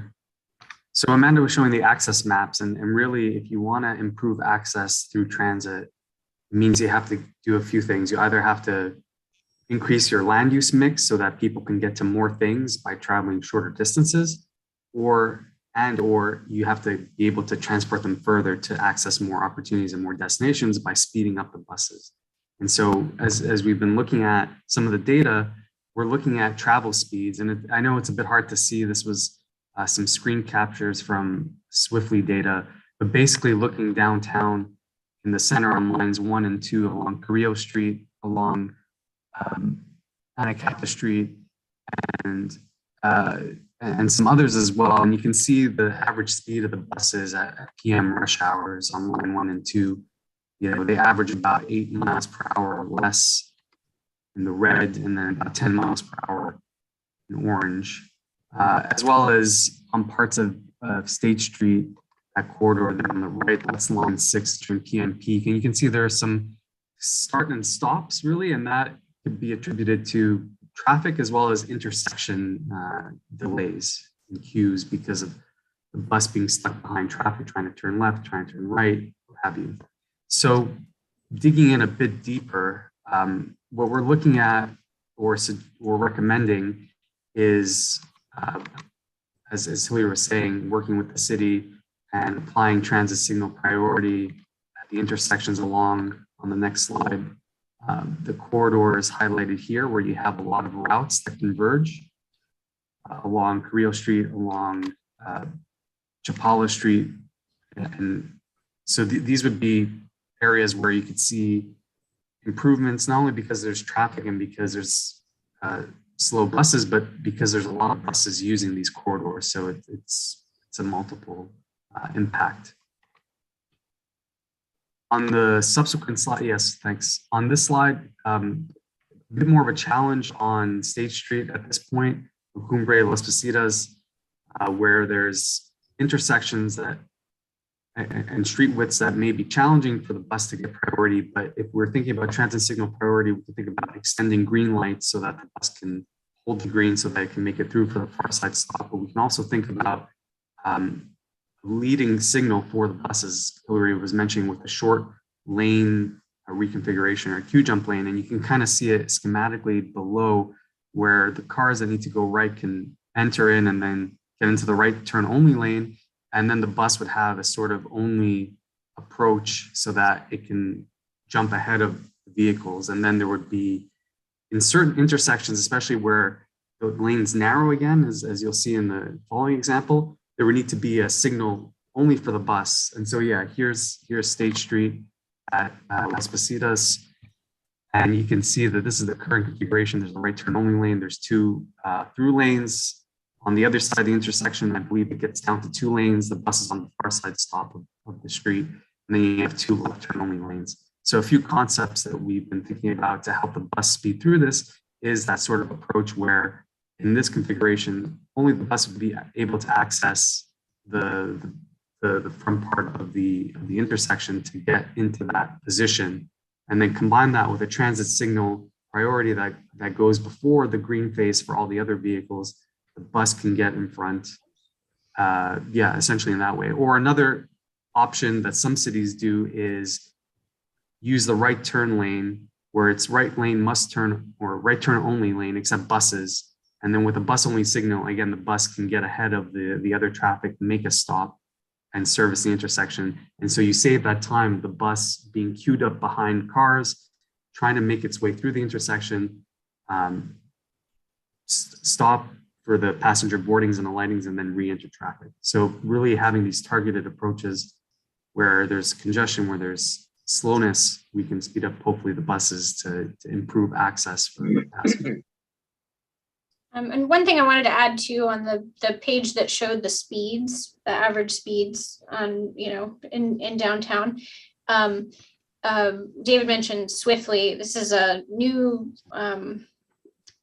web-based software that we have access to that takes all of our real-time data through our CAD AVL system and keeps track of every trip and how long it takes and between 2 points and all of that. And so we have two modules, one called speed maps and one called run times. We just onboarded it about a month ago, 2 months ago, but it's been collecting data since last July. And so all of that information is real information on how long it took our buses, how fast they were going through those areas. And so that'll really inform what we do and what the story that we can tell about how these different things will benefit our service. Can we go back to the other slide on the bus only lane? Yeah. Yeah, go back to this one. Yeah, right there. Now, cars that are traveling in that lane prior to coming up to the intersection, how are they going to know that that's a bus only lane as they approach the intersection? Because they're going to have to not use that lane. So how are they going to be told that the lane ends, if it does end, in terms of automobiles? Yeah, good question. So this is sort of, like a queue jump. It's my understanding, or where I've seen it, there's signage at the intersection. So obviously, hopefully you're looking ahead as you're pulling up to the intersection, and you can see that kind of in the way that, I don't know if anyone's seen, there's some examples of it, several of them in the city of Ventura, but there's I believe maybe a couple in Goleta, what you call a bike box. So it's, we're used to, in some places now, seeing green paint for bike lanes. But there's also something called a bike box, which would be shorter than this, but it allows the bike to get, it's sort of in front of the limit line of a car at an intersection, that allows the bike to get in position to be able to get through the intersection first and safely and be seen in front of.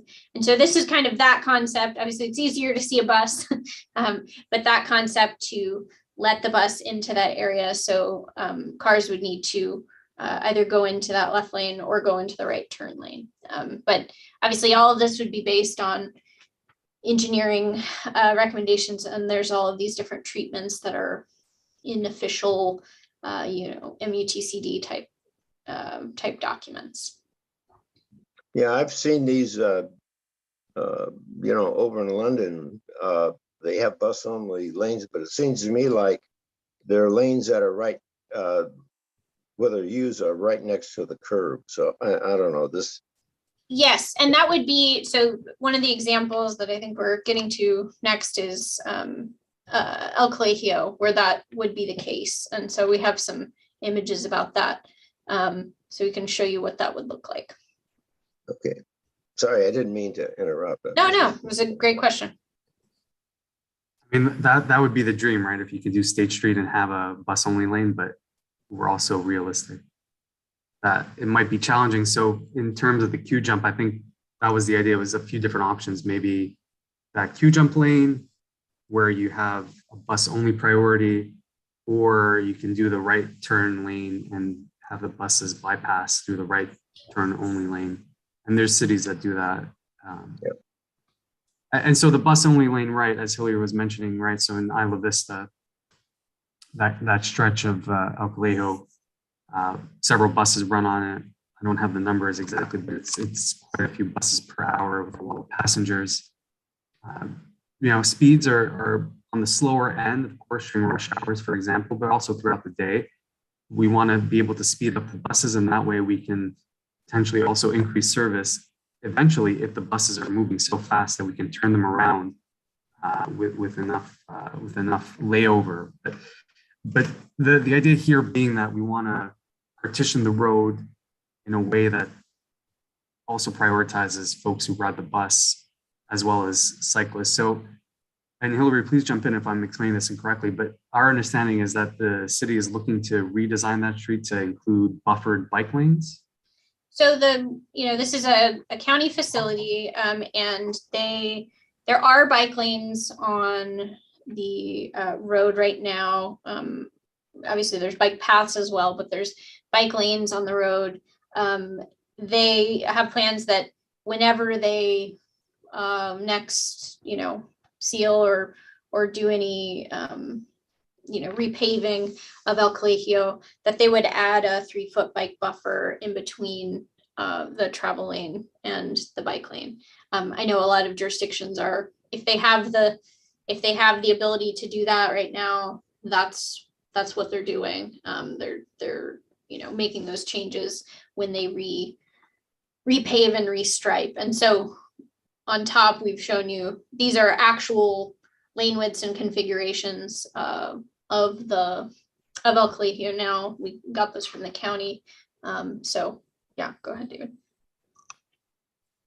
Right, and then the bottom is using the same total widths. The right-of-way widths is about 32 feet from the curb to the edge of the median, right? So we can show how we can split it up. We can have a bus-only lane running along the curb to service bus stops. Of course, there would have to be special treatments at the intersections to allow cars to turn right, just like there are now, to cross over as needed. And that, again, could also be dealt with through transit signal priority. When the bus appears or is there, it can go first and then trigger a right turn. So there's different ways of doing that through signal timing. But the point being, curb running bus-only lanes, as you mentioned, Director McCory, about in London. And then there would be the bike lanes as well, and then one moving lane for vehicles through the corridor in both directions. And so there are examples of this configuration. Here's an example in Portland. You can see the bus-only lane running along the curb with that red carpet treatment that's so popular throughout the US. The green treatment for the cyclists. And then in the next slide, you can see what it looks like coming on. I'm not a huge fan of not having any sort of buffer or even like posts between the buses and the cyclists, but here in Portland, again, it seems to work. So you have that configuration of the bus-only lanes and then the cyclists and then the SOVs, single occupancy vehicles. And in a lot of areas where there are bus-only lanes, there is a bike lane next to it. And when there isn't a bus there, cyclist has a really big bike lane, right? Like cyclists can be in the bus-only lane. And as we know now, in a lot of configurations where if there's not parking, right, the bike lane is up against the curb, and buses are pulling into bus stops into bike lanes, right? And so this kind of gives both of them more space and more predictability. And at intersections, it would have that skip track, like bike lanes do, saying, okay, something's happening here, pay attention, someone may cross over into that lane to get into a driveway or to turn at an intersection. And one thing I want to note too, as the STEP grant that we've discussed several times for Isla Vista, the Community Services District got, and we're a partner on that grant. It involves creating a community mobility plan for Isla Vista. All kinds of modes are considered, and they actually have a survey out in the field right now to assess current conditions and needs. Part of that project includes some pop-up treatments, and one of them is planned to be a pop-up for probably 2-week period, bus-only lanes on El Colegio. So within the next year, it seems, probably in October, we're going to be able to test this out, right? And that's the best way to do things, to test them out using cones and things like that, as opposed to let's just spend a bunch of money and do it without testing it. Obviously, we want to see what the different possibilities are. So there will be a pilot out there that we want to test out and see what it would look like in a more permanent fashion. But David, did you want to talk about what? Yeah, no, I mean, exactly. This is an example where we've done some work previously well, not in the city of Boston, because it's a city within greater Boston where the MBTA operates. Long story short is these two different areas, Arlington and Everett, have a lot of traffic on key corridors where there's a bus activity that carries 10,000 passengers a day. And so what we were able to do working with the municipal government is have these targeted pilots that involve cones to demarcate the queue jump and the bus only lanes. Of course, enforcement, overseeing all this.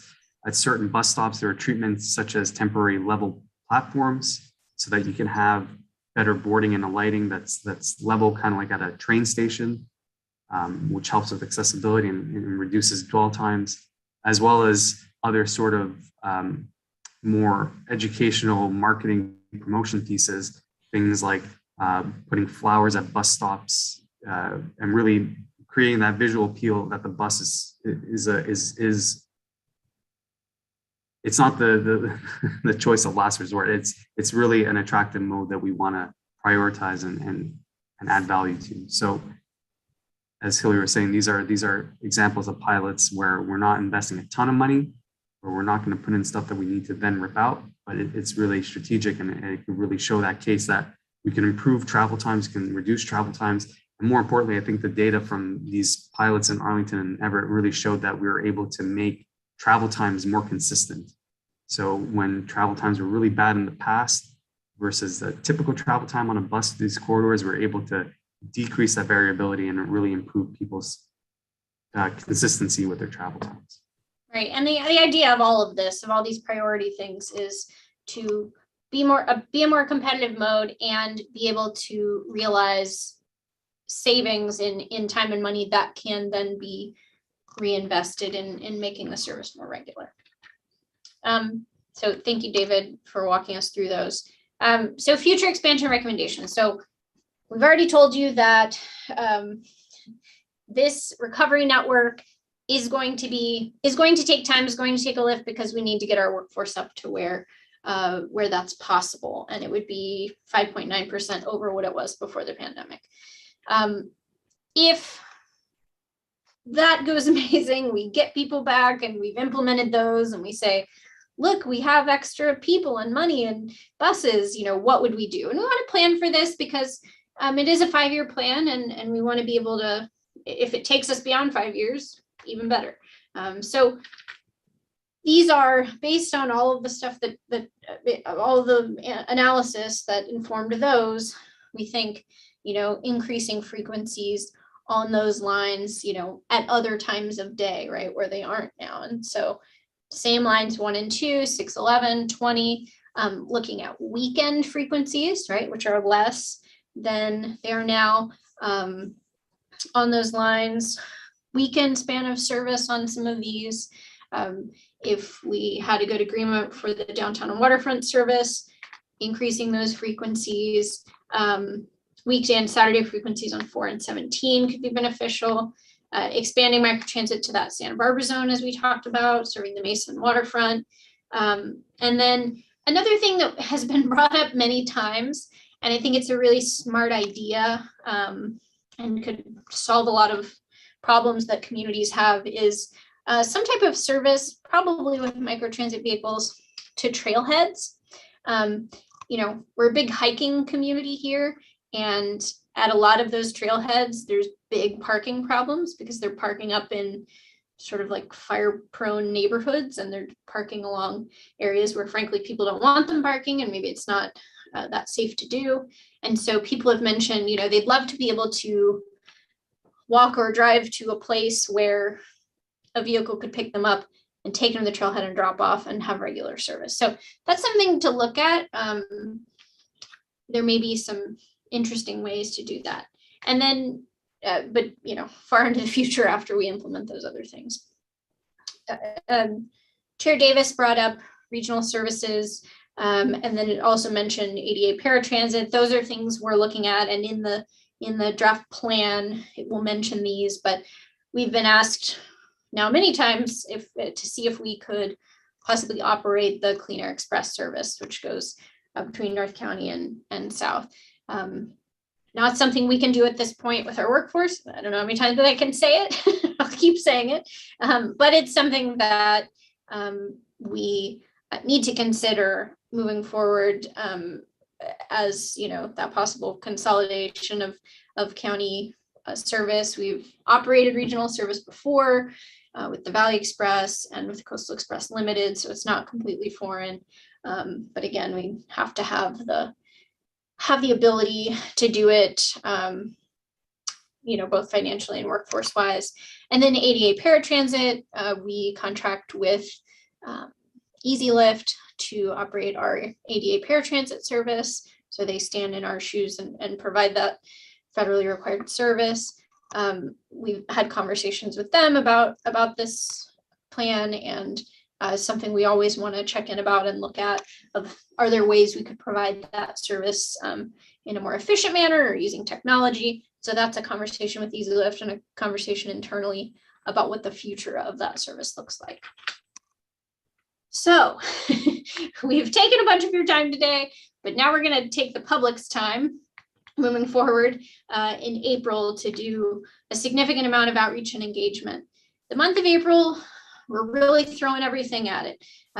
We are going to have a much shorter survey online and in paper, bilingual. This is bilingual, of course, about what people think about this, what their thoughts are in these proposals. We will also be very clear, these are not things that are happening right away, but this is something we're planning for the future, because we don't want to say, hey, look at all this, and then they think it's going to happen in August and then it doesn't, right? So we need to be very clear.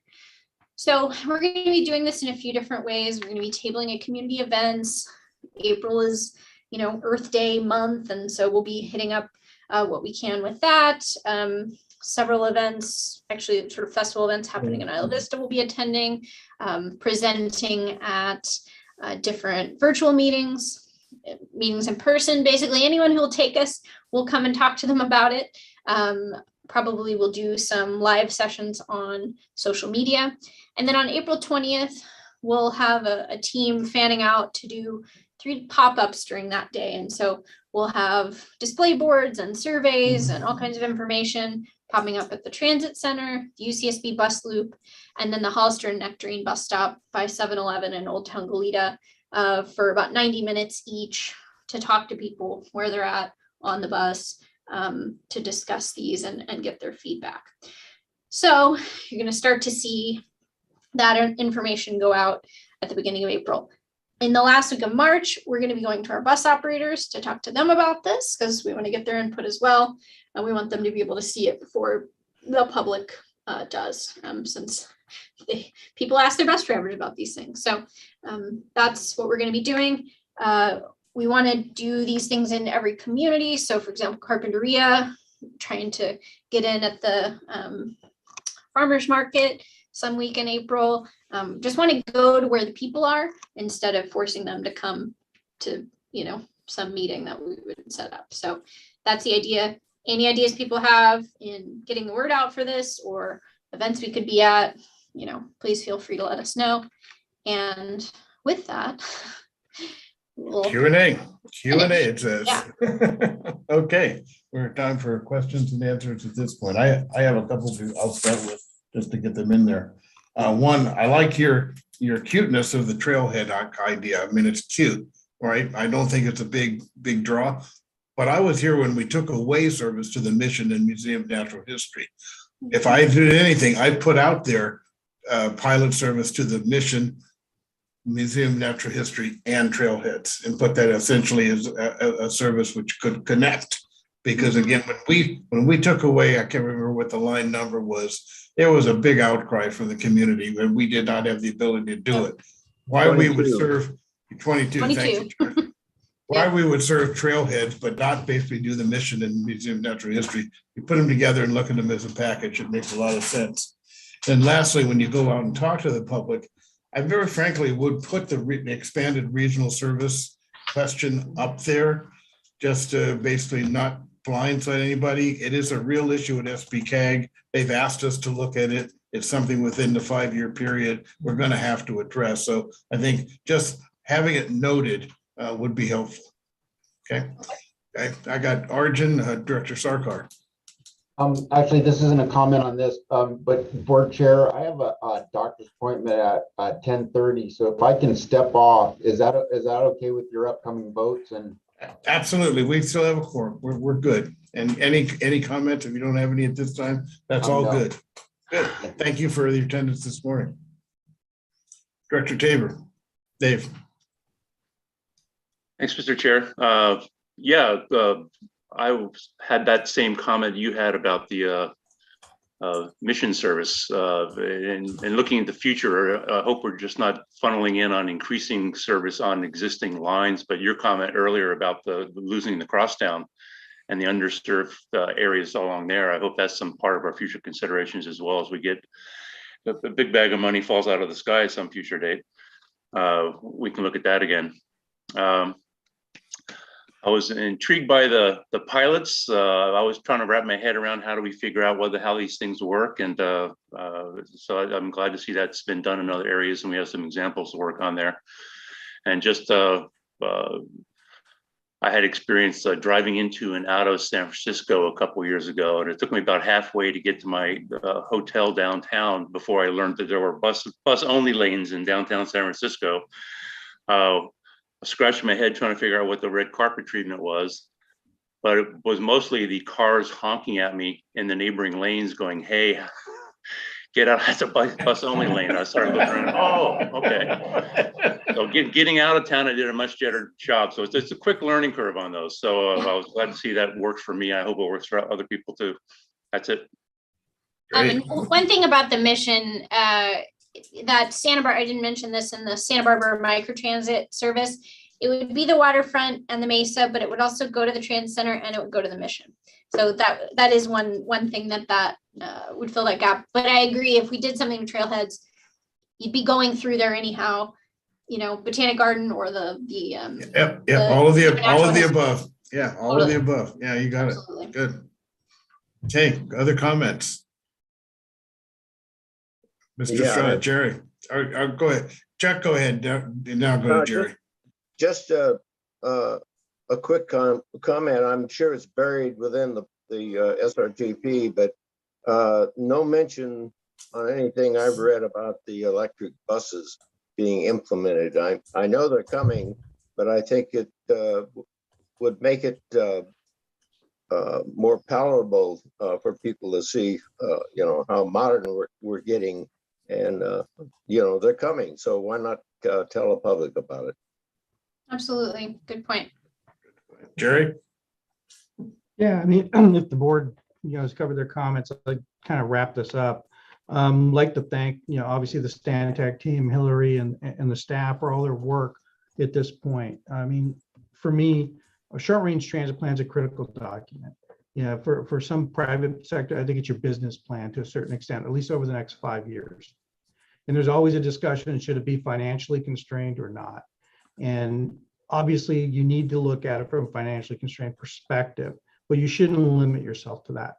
And I think with this year's effort, we've demonstrated that we're looking beyond that, and we're having open mind to different concepts. Doesn't mean they're necessarily the right fit everywhere, but we're looking at them and we're considering them, for the future. And I think that's really important. I think more so this time than any time in the past, because we're coming out of the pandemic, I hope. We're 2 years into this pandemic where we've suspended services, we've contracted, and now we're struggling to come back out.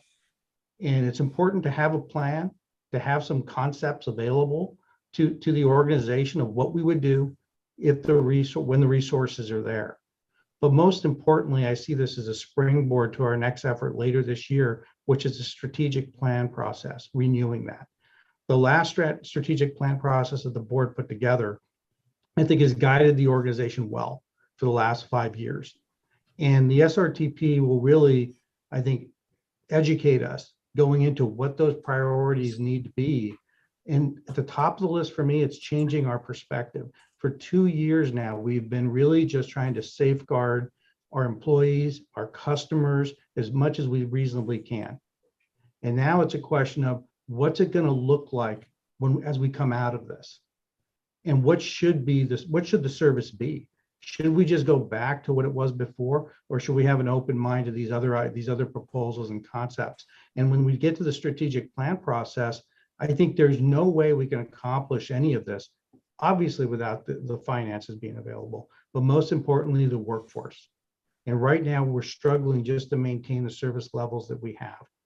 That's where we are right now. So when we get to the strategic plan process, these ideas, these concepts are wonderful. But first and foremost, what you're going to hear from me as a general manager is the emphasis on the workforce. And how does MTD ensure that we're competitive going forward to not only retain our employees, but attract more employees, that they want to be here and be a part of this team? Then we can talk about accomplishing a lot of what you heard today. So I wanted to wrap up with that. Great closing comments. Thank you very much for that, Mr. Estrada. Okay, any other comments at this point? Okay, I see Dave, Director Tabor. Dave. Yes, appreciate those comments, Jerry. It's my thoughts exactly. I noticed in the draft form of the flyer, when you look at how that's put together, if you're familiar with MTD, you're instantly aware that that's an MTD flyer. I think the rebranding was really draws that out. And as far as making a splash here in the near future, it's my opinion that it would be really nice if the rebranding extended to all the buses. So we had a uniformity on the street out there. I think that would make a big impression on folks. Great. Good comment. And thank you all for all your time and any help that you can provide in giving us places to go, any of places you can sort of signal boost our outreach is appreciated, because we want people to know about this and to participate. Hillary, Amanda, David, thank you so much for the report and the presentation today. And we'll look forward to seeing you again on the other side of the public process, and good luck out there. Thank you very much. Thank Chair you. Davis. Okay, Noted. comments from the public. There are none. Okay, thank you very much. Okay, there are no other comments at this point. Then I'm going to move on to the next item. Everybody good with that? Okay, next item is the zero emission bus rollout plan procurement. Staff is recommending the board authorize the general manager to contract with Stantec Consulting Services, Inc. to complete MTD's zero emission bus rollout plan. Mr. Strada? Yeah, Ms. Davis, I know we're running a little bit long, so I want to hand this off to Mr. Moss, Steve Moss, to present this topic, along with Ryan Grip, our capital projects manager. Gentlemen. Mr. Moss is out. Mr. Moss is in the outer space somewhere. I don't know how that happened. I did not intend to. You get the record for the longest call in. Ryan, I thought you had the number there, but Steve's out in space. So. Yeah, that's right. He beat me to it, didn't he? He beat you to it. Okay, Mr. Moss. Come on, Steve. You got to own that. Yeah. So as General Manager Estrada mentioned, this is a required zero emission bus rollout plan required by the state of California. And recently, as of December of last year, FTA announced that we have to have something that they call a zero emission transition plan in order to apply for any funds for zero emission vehicles. So this will end up serving both a state and a federal requirement as it turns out. We originally thought we had until June of next year to get this done at state requirement, but the newest guidance from FDA is the applications for current fiscal year funding are due in the end of May, and so we'll need to get this done sooner than we originally thought. If you could go to the next slide. Thank you. Just wanted to put up a little information just as a refresher on our current service. FTA has found Santa Barbara urbanized area, MTD, to be a small transit intensive city, meaning we have a lot of service and a lot of usage of that service for a city of our size. You're all familiar with that, I believe. And then about our bus fleet, this is kind of the core of the ZEB rollout plan. 112 buses currently, as you know, 3 Arctics, mostly 40-foot buses, and a sizable number of 29 or 30-foot buses. 81 of them are renewable diesel. It's coincidental that that's also the number of 40-foot buses. Obviously, not all of those 40-foot buses are renewable diesel. Some of them are hybrids. And we have the 14 BYDs, as you know, and we've got 9 40-foot New Flyer buses, electric buses on order. And recently the 3 Ford Transit vans for the upcoming microtransit service. So a sizable number of buses that'll need to be replaced, as you're aware, 98 that are either diesel or hybrids at this point. If you could go to the next slide. So the innovative clean transit regulation of the state came effective in 2019. The state requires 100% zero emission fleet by 2040. As you know, your board set a goal of 2030 for MTD. We all have to have the ZEB rollout plan, as I said, by June of next year. But because of the FTA requirement, Stantec has agreed that they can provide a document that meets the FTA requirements that will not be our full rollout plan in time for the May 31st due date for current year applications. And at this point, I was going to turn it over to Ryan to go into some detail on the plan itself, unless there's any questions from the board on this preliminary information. Any questions at this point? Not seeing any. Ryan, go ahead. Thank you so much, Chair Davis. Next slide, please. So I just want to provide a basic overview of plan development. What will our consultant be doing, and what is the actual information that will be included in the plan itself? Initially, we'll have a kickoff meeting discussing expectations, MTD's expectations of the consultant. We'll identify the existing conditions. Now, the recommendation before you is to enter into a contract with Stantec. The advantage of that is that they are very familiar with MTD facilities. As you all may recall, they drafted the facilities master plan.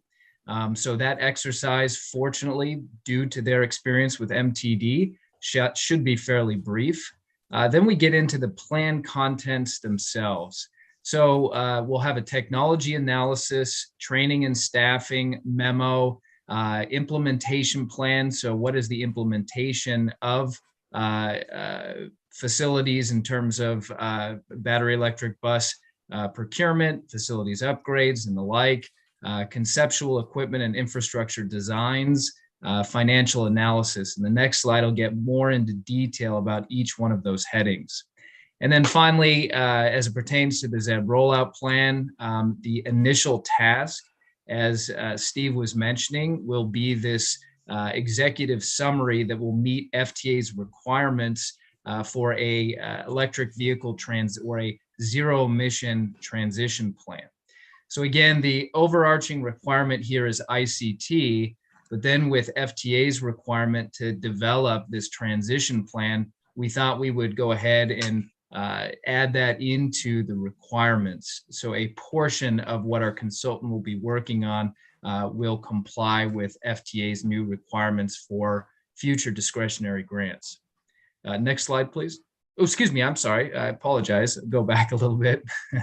I neglected to mention the last 2 items on there. The development of the draft plan. That's where we want to take the draft plan to the board to review the findings and the information provided by our consultant and gain feedback.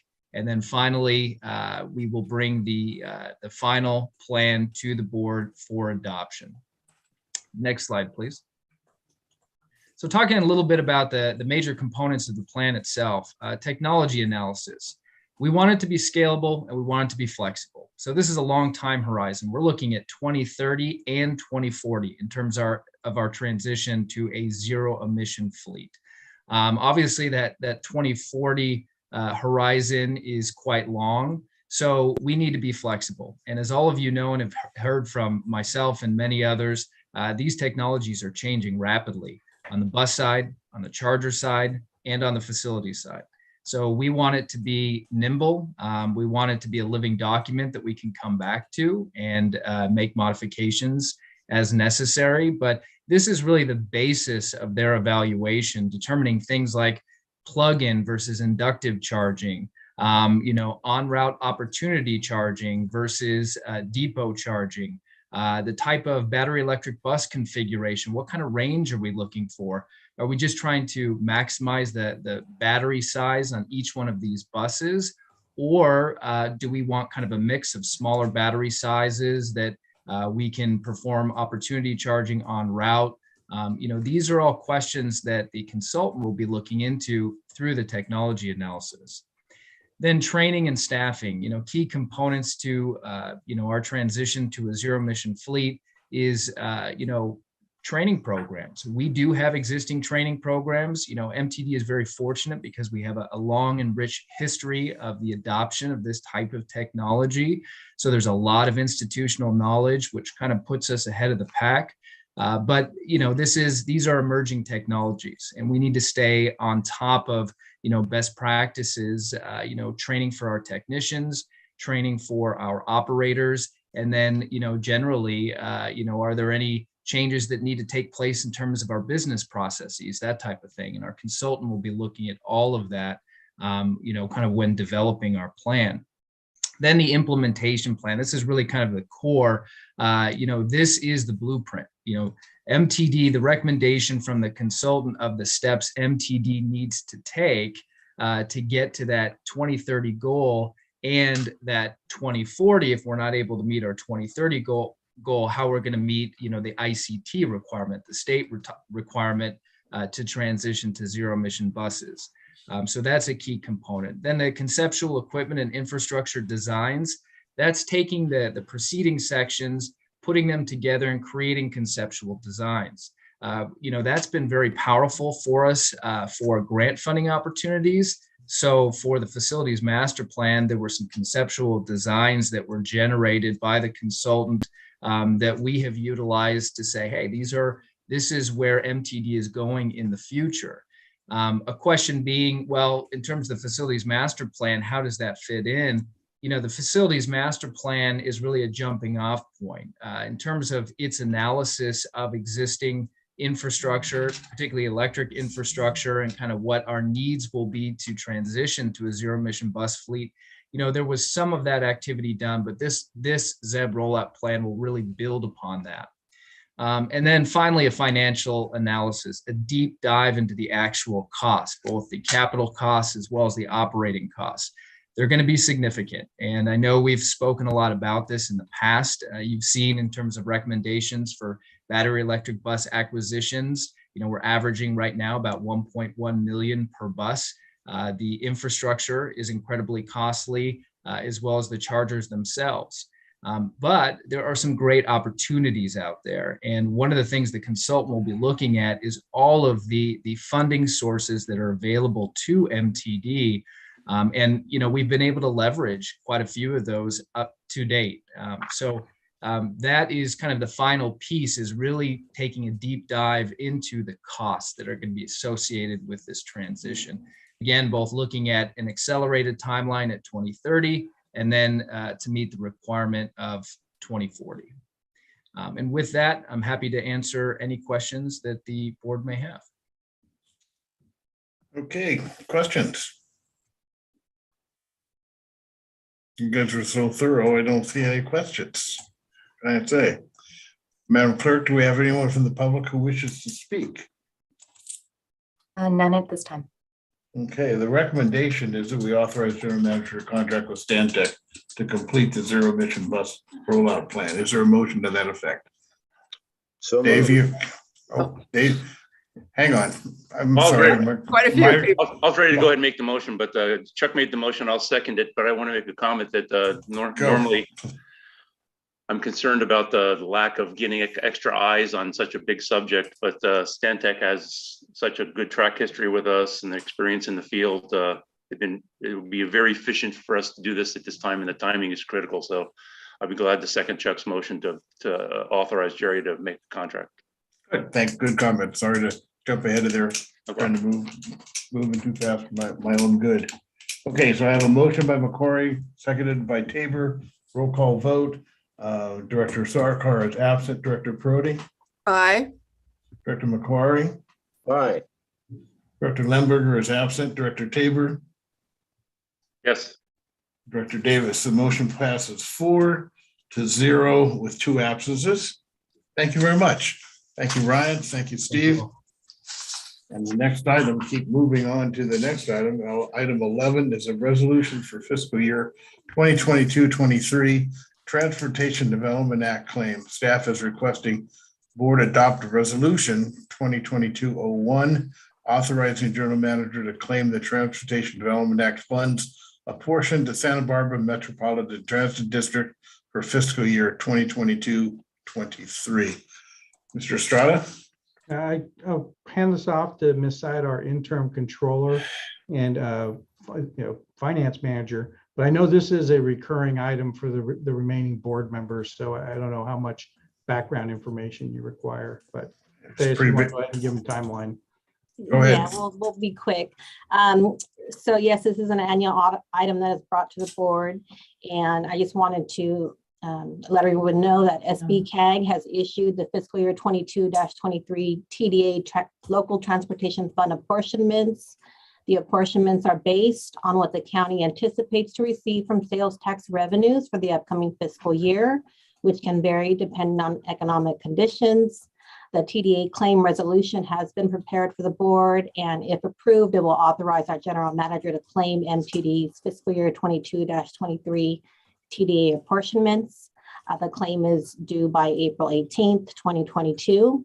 And our LTF apportionment is just above $10 million, which is nearly a 3% increase over SBCAG's recently revised apportionment for the current year.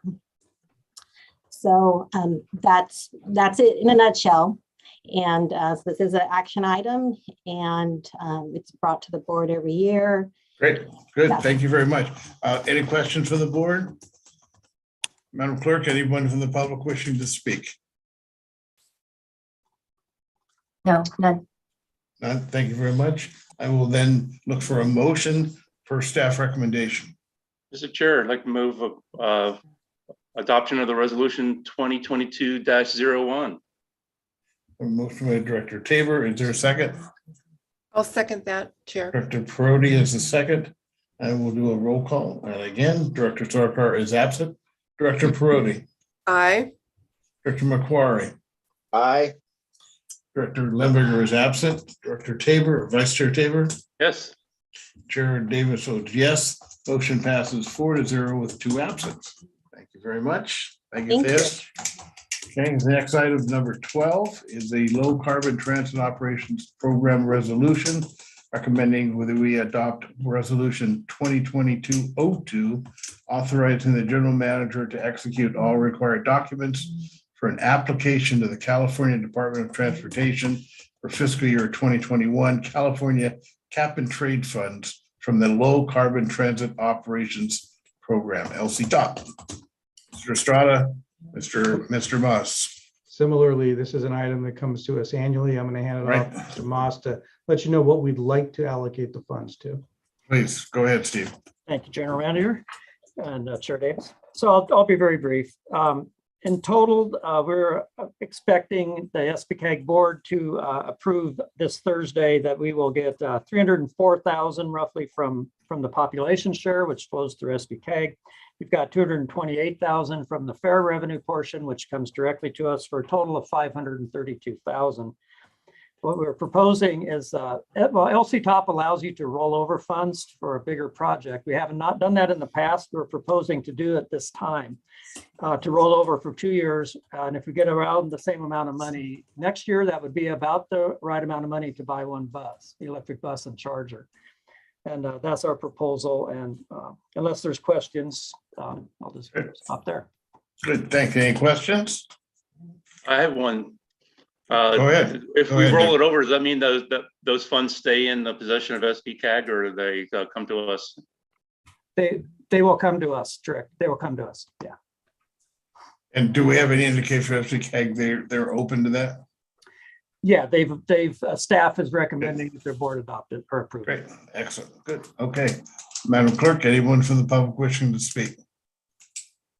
None at this time.